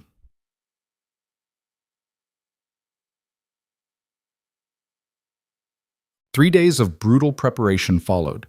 Selene worked with the healers, teaching them everything she could compress into 72 hours. Most of them were competent but conservative, trained to avoid risks and never drain themselves beyond safe limits. She taught them to push those limits when it mattered, to recognize which wounds were survivable with aggressive intervention and which ones were already lost causes, to make triage decisions in seconds instead of minutes, to accept that saving everyone wasn't possible, but saving the most you could was. Some of them looked at her like she was advocating murder. Others understood what she was really teaching, that in war, hesitation killed as surely as enemy blades, that a healer who exhausted herself trying to save someone already dying meant 2 warriors lost instead of 1. It was brutal math, ruthless calculus, but it was also survival. On the second night, Selene found Lucien in the library, surrounded by books about warfare and strategy that were way too advanced for a 7-year-old. "Couldn't sleep?" she asked, settling into the chair beside him. "Father's going to war," Lucien said. His voice was small, scared. "Because of me." Selene's chest tightened. "No. Your father's going to war because traitors tried to hurt his family. That's not your fault. But if I'd been stronger—" "You're 7, Selene interrupted gently. "You're not supposed to fight off armed warriors. That's what guards are for. What your father is for." Lucien's hands clenched on the book he was holding. "Vex said I was weak, that father made me soft by protecting me too much." "Vex was a traitor and a liar," Selene said firmly. "And he died for it. Your father protects you because you're precious, because losing you would break him in ways even I can't heal. That's not weakness, that's love." She reached over, closing the book Lucien was pretending to read. "You want to help?" Really help? Lucian nodded. Then stay alive, stay safe. Let your father fight without worrying that you're in danger. That's the greatest gift you can give him right now. The boy was quiet for a long moment. Then, are you scared? Terrified, Selene admitted. I've never been in a real battle, never had to heal mass casualties, never watched people I know march off knowing some of them won't come back. But you're going anyway. Because the people I love are going, Selene said, and I refuse to sit in safety while they bleed. Lucian studied her with those unsettling golden eyes. You're going to be a good queen. I'm going to try, Selene said. That night, lying in bed beside Veilor, Selene stared at the ceiling and tried to quiet her racing thoughts. In less than 24 hours, they'd march on House Corvain.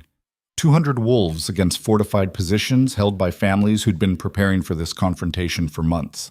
The odds weren't great, but she'd survived worse odds in the Northlands. Had learned that desperation made you dangerous in ways careful planning never could. The wolves waiting behind Corvain's walls had been preparing for war, but they'd been preparing to fight a king who valued diplomacy, who preferred compromise to bloodshed, who'd spent 15 years trying to rule with wisdom instead of fear. They hadn't prepared for the king who'd watched a blade at his son's throat and decided the time for restraint was over. And they definitely hadn't prepared for a rejected Omega who'd learned that the difference between victim and survivor was just a willingness to do whatever it took to keep breathing. Tomorrow, they'd learn. Veilor's arm tightened around her waist, pulling her closer. You're thinking too loud. Can't help it, Selene murmured. My brain won't shut up. Tell me what you're thinking about. Whether I'm strong enough for what's coming, Selene admitted. Whether I'll freeze when it matters. Whether I'm about to get people killed because I'm pretending to be something I'm not. Veilor shifted, propping himself up on one elbow so he could look down at her. You killed a traitor 3 days ago using magic. Most healers don't even know can be weaponized. You've spent 72 hours teaching my healers how to function in combat conditions. You looked my son in the eyes and gave him hope when he was drowning in guilt. His hand cupped her face, thumb brushing across her cheekbone. You're not pretending, Selene. You're just finally letting yourself be what you've always been capable of becoming. And yes, it's terrifying. Yes, people might die, but they're choosing to follow us knowing the risks, choosing to fight for an empire where Omegas can become queens and strength matters more than bloodline. What if we lose? Selene whispered. Then we lose together, Veilor said. And at least we'll have tried for something better than the world Marcus Thorne wanted to trap you in. He kissed her, slow, thorough, like they had all the time in the world instead of hours. When he finally pulled back, his expression was serious. Tomorrow, everything changes. Win or lose, there's no going back from this. The Empire will remember the Battle of Corvain's fall as the moment we either secured our future or destroyed it. I know, Selene said. And you're still sure? She thought about Marcus, about rejection and broken wrists and 3 months of bleeding in the snow, about Lucien's terrified face with a blade at his throat, about Veilor's unwavering belief that she was worth fighting for, about the woman she'd been and the woman she was becoming. I'm sure, Selene said. Barset. They marched at dawn, 200 warriors in formation moving through mountain passes with the kind of grim efficiency that came from knowing half of them might not come back. Selene rode near the front, surrounded by healers and their supplies. She'd dressed for war. Leather armor over wool, blades strapped to her thighs where she could reach them fast. Hair braided back tight enough to hurt. She looked like a warrior, felt like a fraud, but she kept her spine straight and her expression neutral, refusing to show the fear churning in her gut. Kira rode up beside her. First battle? Is it that obvious? Selene asked. Only to someone who's been through a dozen, Kira said. Her smile was grim. Advice?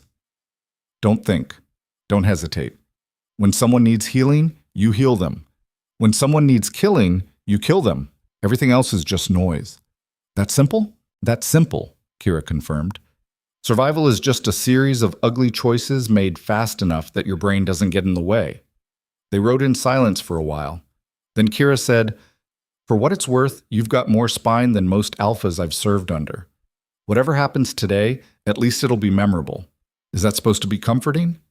Little bit, Kira said.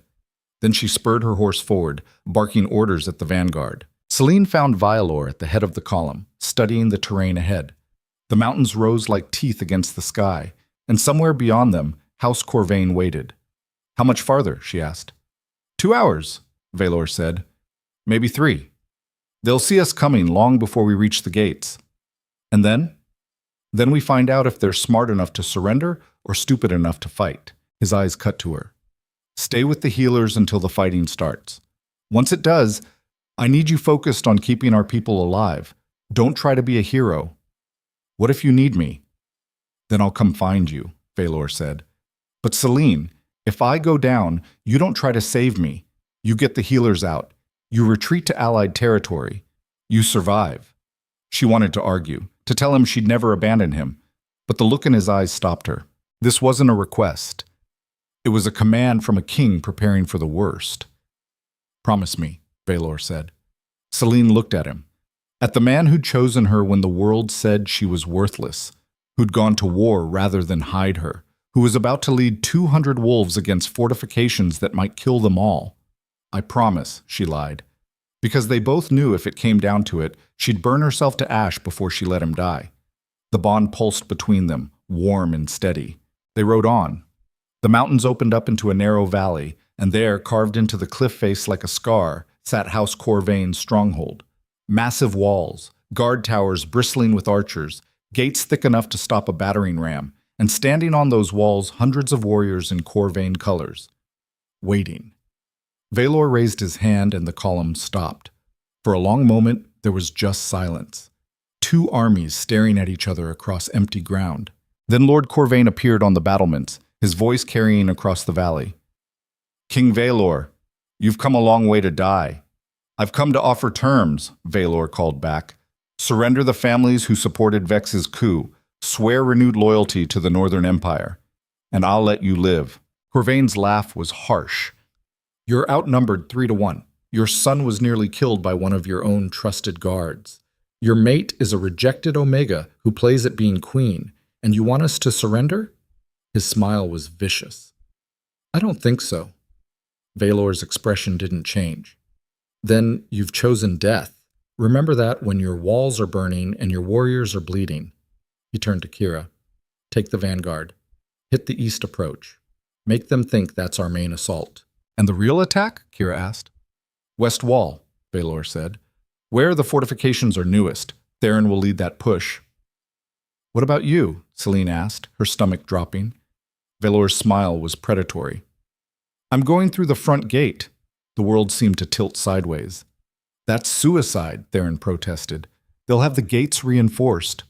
Boiling oil.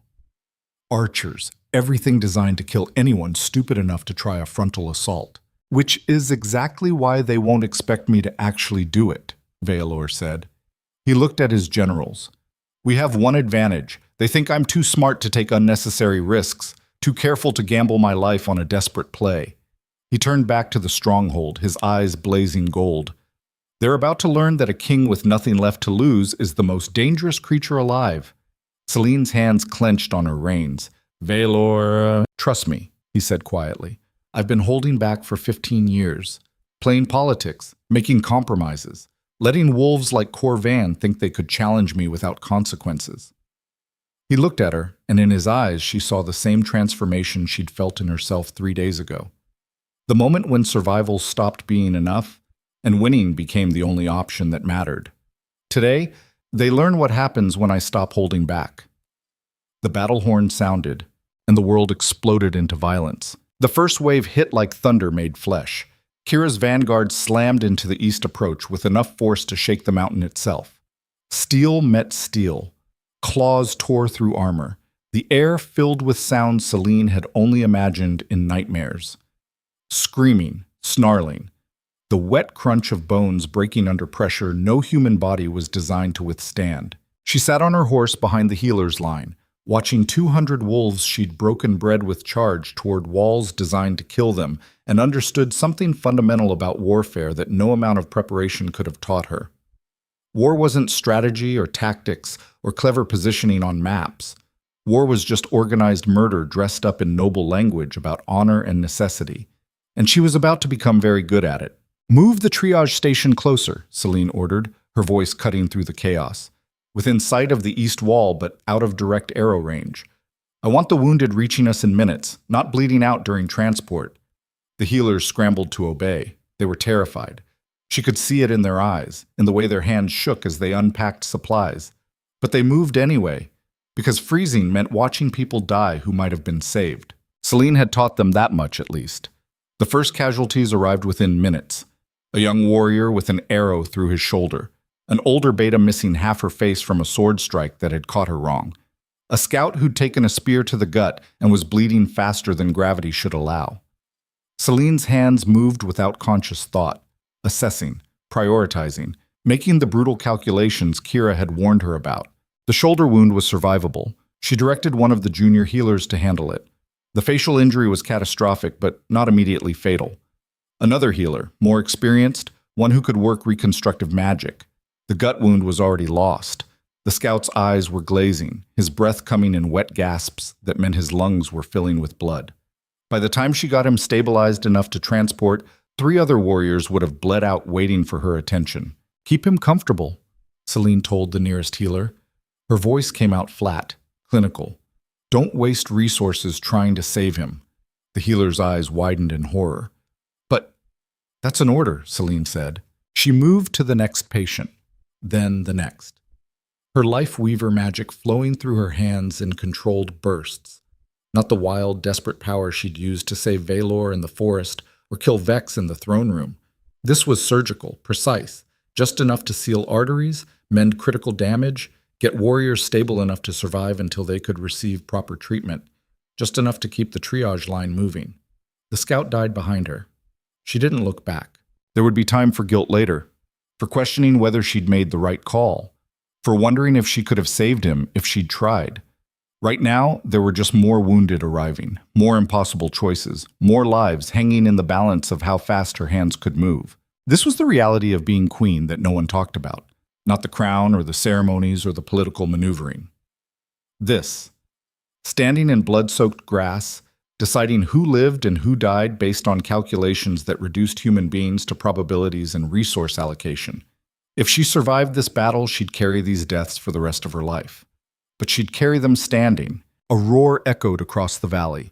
Selene's head snapped up in time to see Veylor's wolf form, massive and black as midnight, charging directly at House Corvain's main gate.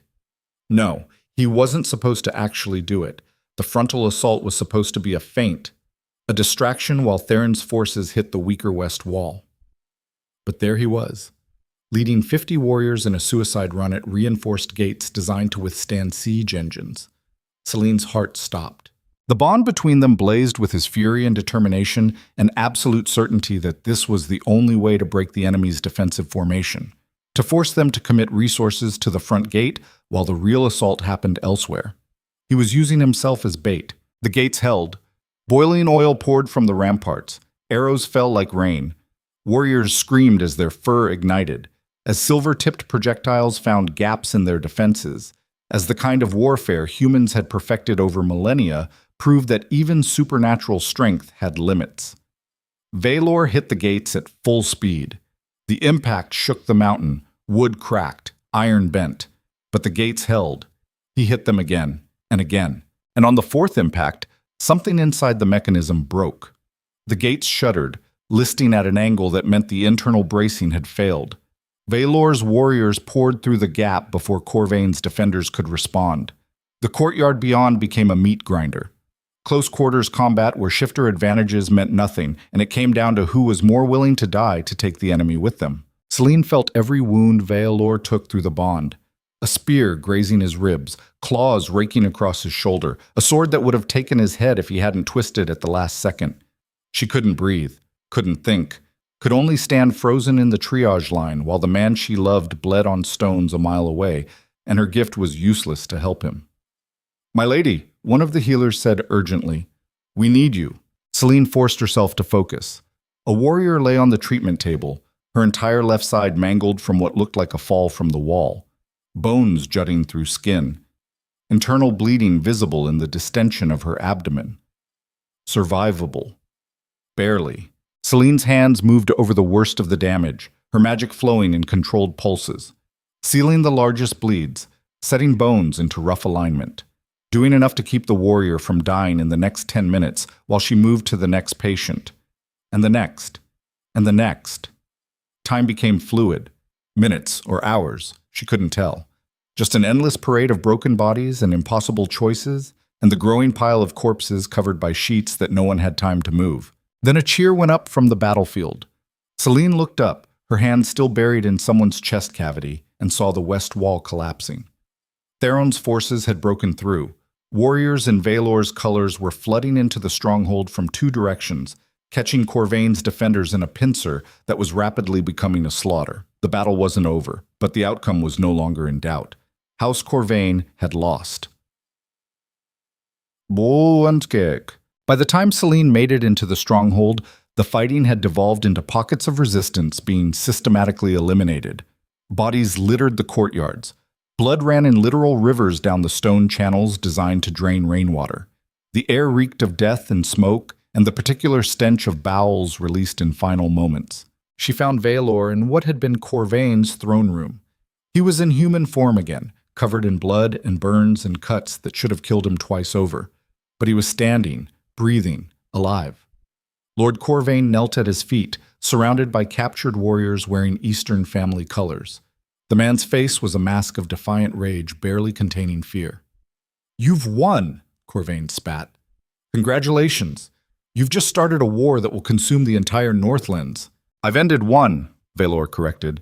His voice was rough, scraped raw from shifting and fighting and screaming orders across a battlefield. "The war started when you and your allies decided a rejected Omega wasn't worthy of being queen. When you sent assassins after me, when you helped Vex infiltrate my palace and threaten my son." He crouched down, getting eye level with Corvain. "This isn't the beginning, it's the conclusion. And history will remember it as the day the Eastern families learned that challenging me has consequences." "You can't kill us all," another captured Alpha said. His name was something Ashford, Selene remembered from the War Council briefings. "We have allies, families who'll avenge us." "Watch me," Vaylor said. The room went silent. Selene moved to his side, her presence drawing every eye. She was covered in blood. None of it hers. Her hands were steady despite having been wrist-deep in dying warriors for hours. Her expression was calm despite the horror she'd witnessed. She looked like exactly what she'd become. A healer who'd learned to weaponize her gift. An Omega who'd stopped apologizing for her existence.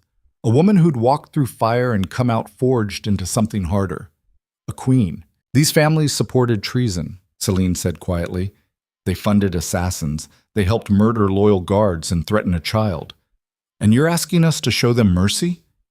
"I'm asking you to be smart," Corvain said desperately. "Killing us makes martyrs. It gives the other families justification to unite against you.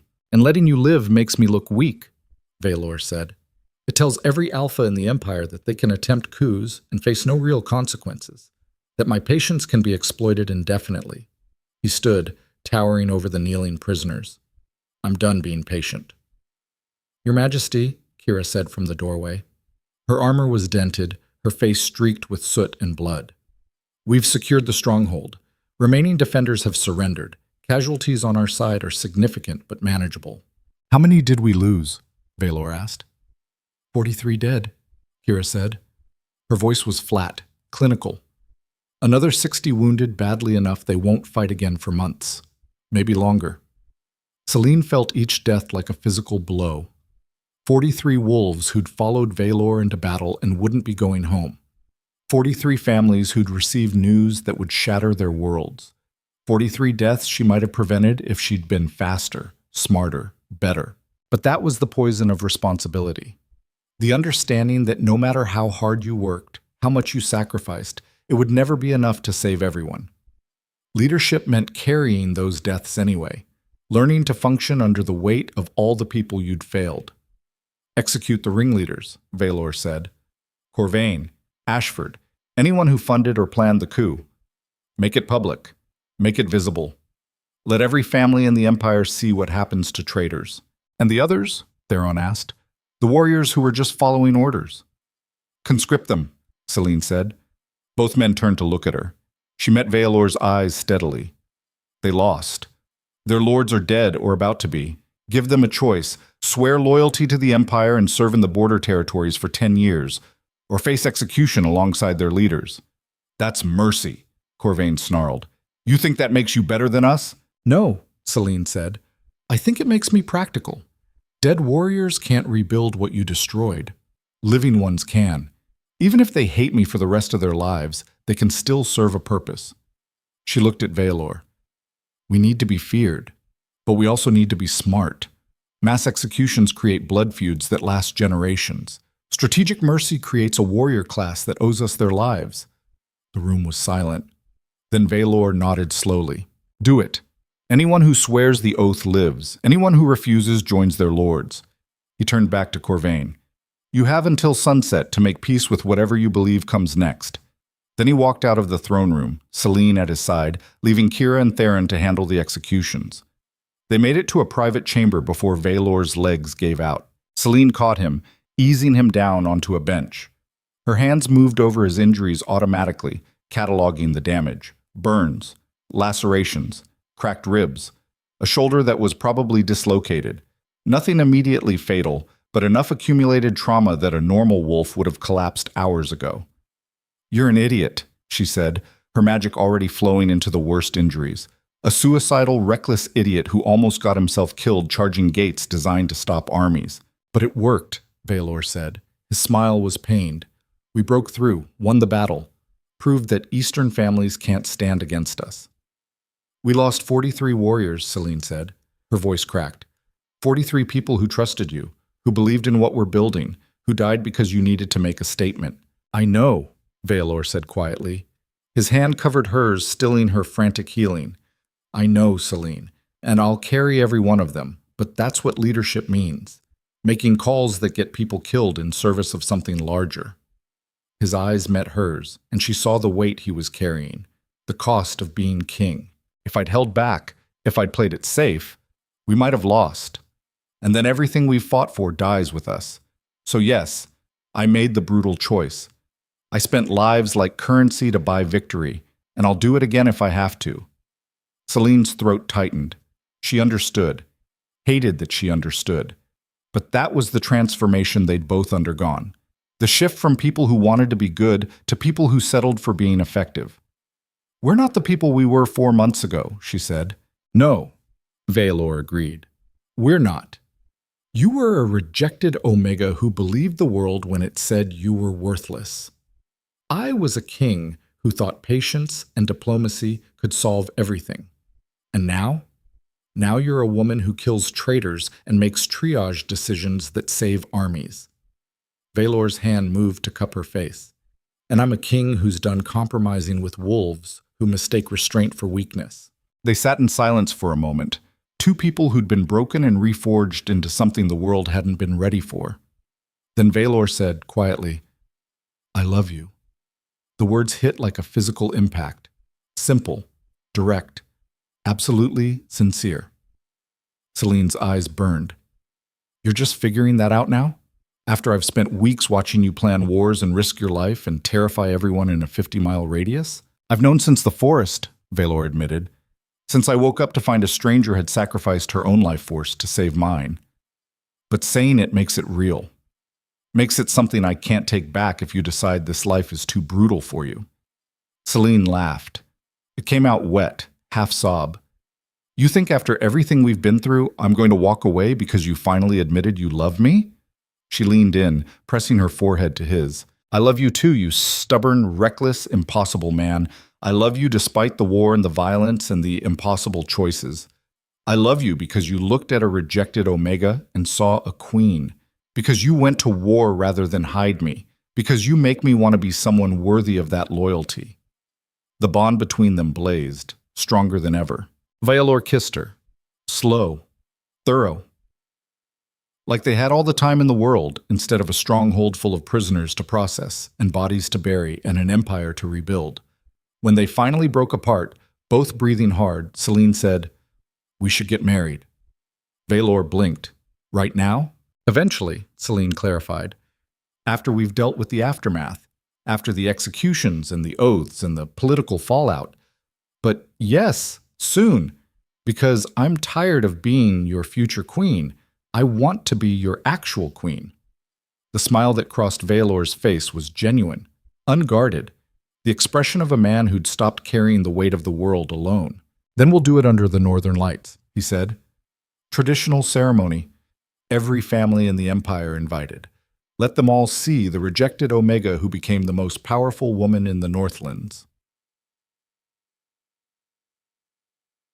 The executions happened at sunset. Selene stood on the ramparts beside Valor, watching as Corvain and the other ringleaders were brought out into the courtyard.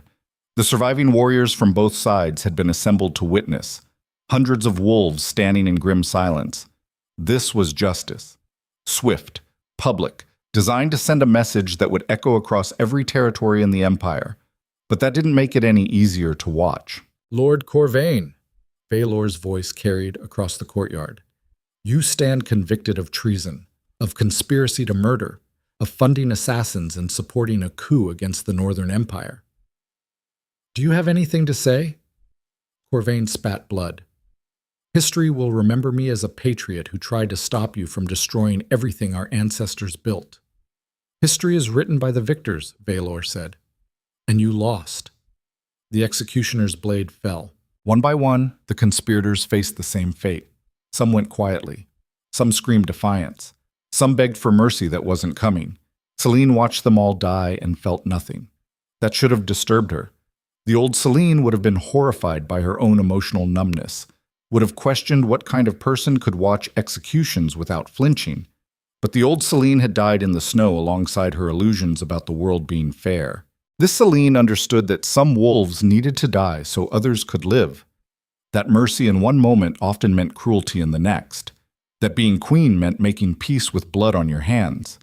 When it was over, when the bodies had been removed and the courtyard washed clean, Valor addressed the assembled warriors. The Eastern families attempted to destroy everything we've built. They failed. And now they've learned the cost of that failure. His eyes swept the crowd, landing on the captured warriors who'd sworn loyalty oaths. But we're not monsters. We're not tyrants who rule through fear alone. Anyone who swears loyalty to this empire, who serves with honor, will find a place here. Regardless of bloodline, regardless of past allegiances. He gestured to Selene.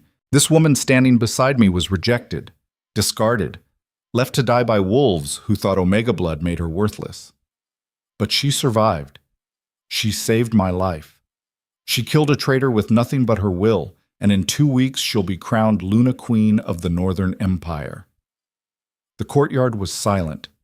Then one warrior began to kneel, then another, until every wolf in the courtyard was on their knees before them, not out of fear, out of recognition that the world had changed, that strength mattered more than tradition, that a rejected Omega had proven herself more worthy of leadership than the alphas who tried to tear her down. Selene stood in the center of it all and felt the weight of 43 deaths pressing against her chest. Felt the responsibility of every warrior who'd just sworn loyalty, felt the impossible burden of being what these wolves needed her to be. But she stood anyway, because that was what survivors did. They carried the weight. They made the impossible choices. They became what the world demanded and learned to live with who they'd had to become. The journey back to the Frost Palace took 3 days. They moved slowly, carrying wounded and prisoners. The army that had marched out with grim determination returned exhausted and bloodied but victorious. Selene spent most of the journey in the healers' wagons, tending to warriors who'd survived the battle but still needed intensive care. Her Life Weaver gift had been pushed to its absolute limits. She was running on willpower and stubbornness, and the knowledge that these wolves had bled for her. The least she could do was make sure as many of them as possible survived to see home. On the second night, camped in a mountain pass, she found herself sitting by the fire beside an older warrior named Bren. He'd lost an arm in the battle, but survived thanks to Selene's quick intervention during triage. "You made the right call," he said suddenly. "With the scout, the one you let die to save others." Selene stiffened. "How did you—" "I was conscious when they brought me in," Bren said. "Saw you make the choice. Saw the way it broke something in you to do it." He shifted, his remaining hand gesturing to where his left arm used to be. "I've been a warrior for 30 years, fought in a dozen battles, And the hardest lesson I ever learned was that trying to save everyone means watching everyone die. You have to make the brutal choices. Prioritize. Accept that some deaths are inevitable. His eyes met hers in the firelight. That doesn't make you a monster. It makes you a leader. And these wolves need leaders more than they need someone who's kind but ineffective. Selene's throat tightened. I'm not sure I can live with the person I'm becoming. Then you're still human, Bren said. The ones who sleep easy after making those calls are the ones you have to watch out for. You'll carry those deaths. They'll haunt you, but you'll carry them standing, and that's what matters. They reached the Frost Palace on the third day to find Lucien waiting at the gates, practically vibrating with impatience. The boy launched himself at Veilor the moment he dismounted, arms wrapping around his father's neck with enough force to stagger him. I'm all right, Veilor said, his voice rough. We're all right. Lucien pulled back, his eyes finding Selene. You came back. I promised I would, Selene said. The boy hesitated, then moved to her, hugging her with the same fierce intensity he'd shown his father. You're not leaving again, are you? Not if I can help it, Selene said, her arms coming up to hold him close. Over Lucien's head she met Veilor's eyes. He was smiling, tired, battered, but genuinely happy in a way she'd never seen before. This was what they'd fought for. Not territory or power or political dominance. This, a child who felt safe enough to love openly. A family built on choice instead of obligation. A future where rejected Omegas could become queens and strength mattered more than bloodline. It was a small thing. Fragile. Easily destroyed by the kind of wolves who valued tradition over progress. But it was theirs, and they'd defend it with everything they had. The wedding happened 2 weeks later under the Northern Lights. Every major family in the Empire attended. Some because they genuinely supported Veilor and Selene. Others because refusing the invitation would have been political suicide. Selene stood in her chambers, staring at her reflection and barely recognizing the woman looking back. The dress was a masterpiece. Deep blue silk embroidered with silver thread that caught the light, like captured starlight. Her hair was woven with crystals that sparkled like ice. She looked like royalty, felt like a fraud. Second thoughts? Nara asked, adjusting the dress one final time. Constant thoughts, Selene admitted. I keep waiting for someone to realize I don't belong here, that I'm just an Omega playing dress-up. You killed a traitor with forbidden magic, Nara said.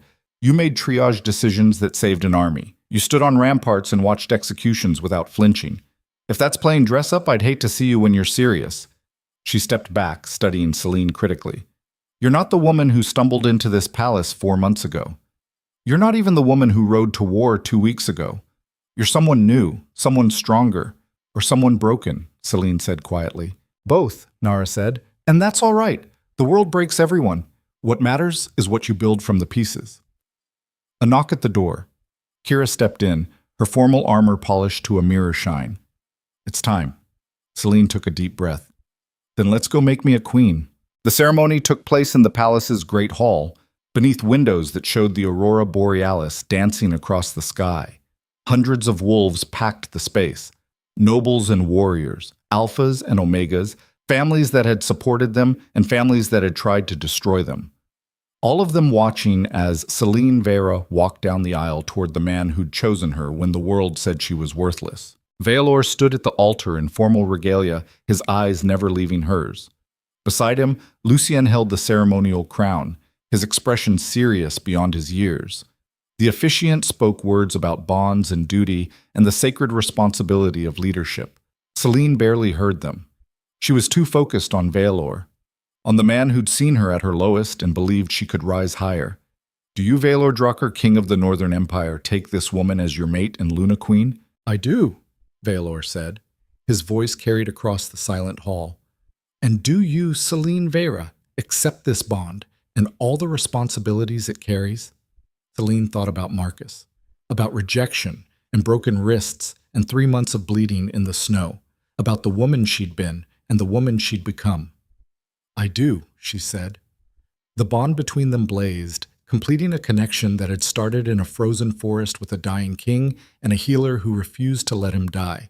Lucien stepped forward, holding up the crown. It was delicate, beautiful, and heavy with the weight of every decision she'd have to make wearing it. Valor took the crown, his hand steady. "Then kneel, my love, and rise a queen." Selene knelt. The crown settled on her head, cool metal against her skin. When she rose, she was no longer just Selene Veyra. She was Luna, Queen of the Northern Empire, mate to the most powerful king in the Northlands, mother to a prince who needed her, leader to wolves who'd sworn loyalty with their blood. The hall erupted in cheers, but Selene was focused on Valor, on the man who'd gambled everything on a rejected Omega and won. She kissed him, deep, thorough, in front of every witness who'd ever doubted her. And when they finally broke apart, she turned to face the assembled wolves. Her wolves now, her responsibility, her empire. Some of them were smiling, some looked uncertain, some still wore the resentment of families who'd been forced to accept her. She didn't care. She'd survived rejection, survived the Northlands alone, survived war and triage and executions, survived becoming someone she barely recognized. She'd survive this too. 3 months ago, Marcus Thorne rejected you, Valor said, his voice carrying across the hall. He threw you away like you were nothing, left you to die in the snow. He turned to her, his smile fierce. Look at you now. Selene looked out at the sea of faces, at the empire she'd fought for, at the future she'd helped build, and she smiled, cold, sharp, unforgiving. The smile of a woman who'd been broken and rebuilt herself into something the world hadn't been ready for. The smile of a queen. Later that night, after the celebration had wound down and the guests had dispersed, Selene found herself on the palace ramparts, alone, staring out at mountains painted silver by moonlight. The northern lights danced overhead, painting the sky in colors that had no names. Valor joined her, settling against the stone beside her. His hand found hers. "Regrets?" he asked quietly. Selene considered. She thought about the scouts she'd let die, about the 43 warriors who'd followed them to war and not come home, about the execution she'd watched and the person she'd had to become to survive. "None," she said finally, "or too many to count. I'm not sure which." "Both," Valor said. "That's leadership. Carrying regrets you can't change, and choices you'd make again." They stood in silence, two people who'd been forged in fire and blood into something harder than either had expected to become. "You know what the strangest part is?" Selene said. "I spent my entire life believing the world when it told me I was worthless, that Omega blood made me less than, that I should be grateful for whatever scraps the Alphas threw me." She turned to face him. "And now I'm standing here wearing a crown, commanding armies, making decisions that shape the Empire. And I still wake up some mornings expecting it all to be a dream, expecting to find myself back in that forest, bleeding and alone." "But you're not," Valor said. "You're here. You're real. And you earned every bit of this." "At what cost?" Selene whispered.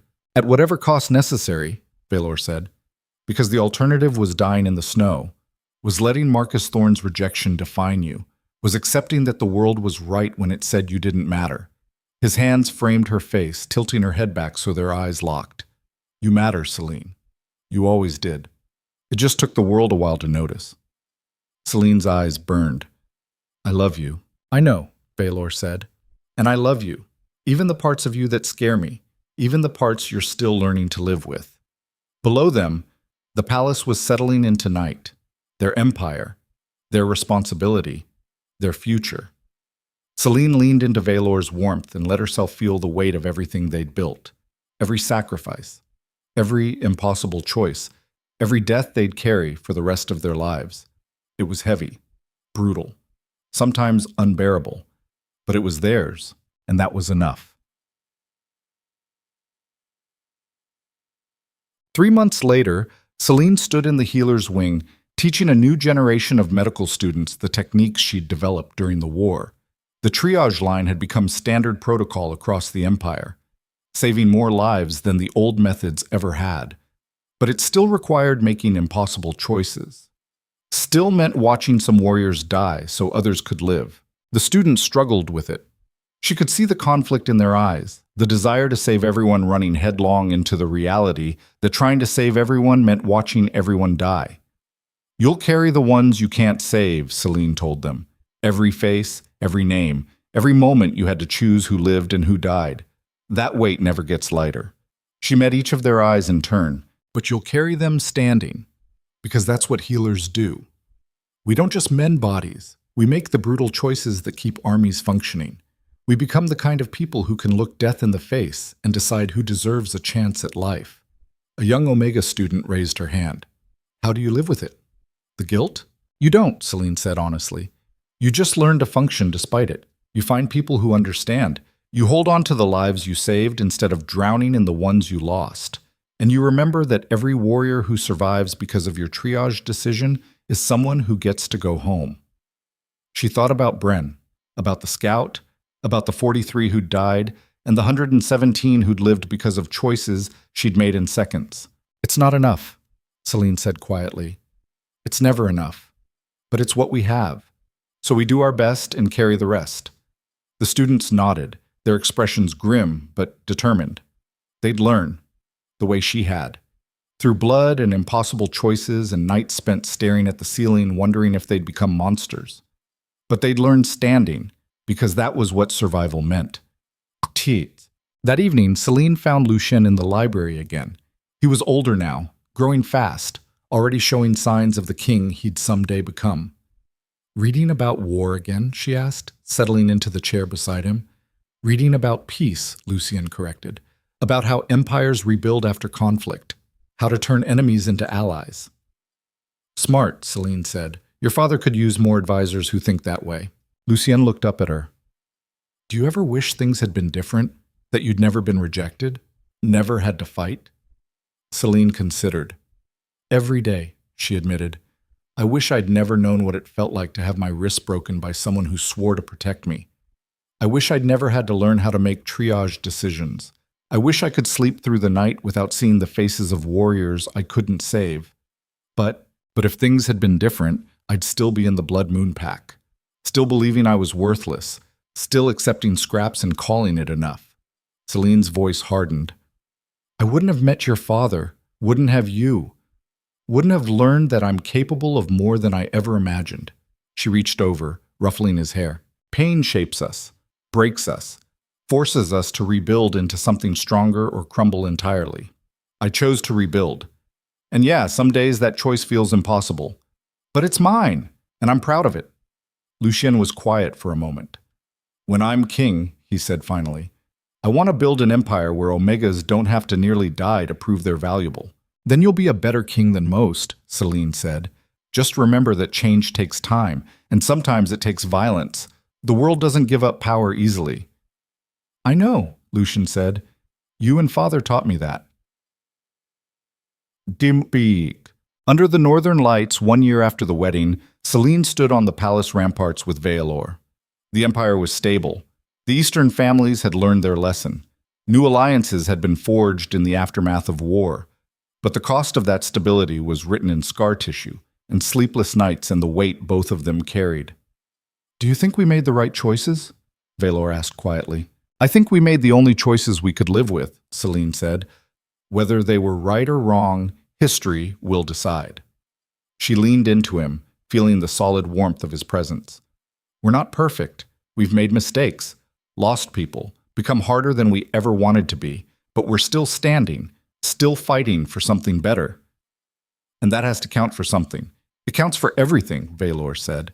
They stood together, two people who'd been broken by the world and rebuilt themselves into something it hadn't been ready for.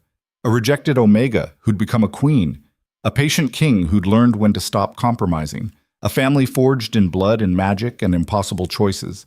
The northern lights danced overhead, painting their empire in colors that had no names.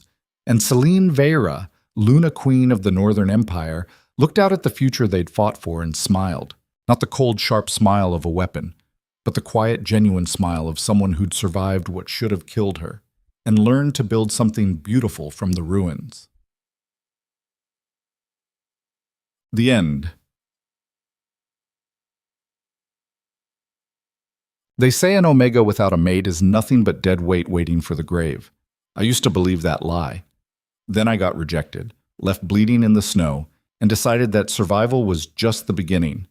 Now I stand as Luna Queen of the Northern Empire, wearing a crown forged from the broken pieces of who I used to be. The journey from rejected Omega to ruling Queen wasn't pretty. It cost blood and tears and parts of my soul I'll never get back. But it taught me something the world tries to hide from people like me. That strength isn't about never falling. It's about getting back up every single time. About becoming someone the world has to acknowledge, whether it wants to or not. About turning the pain that should have destroyed you into power that can't be ignored.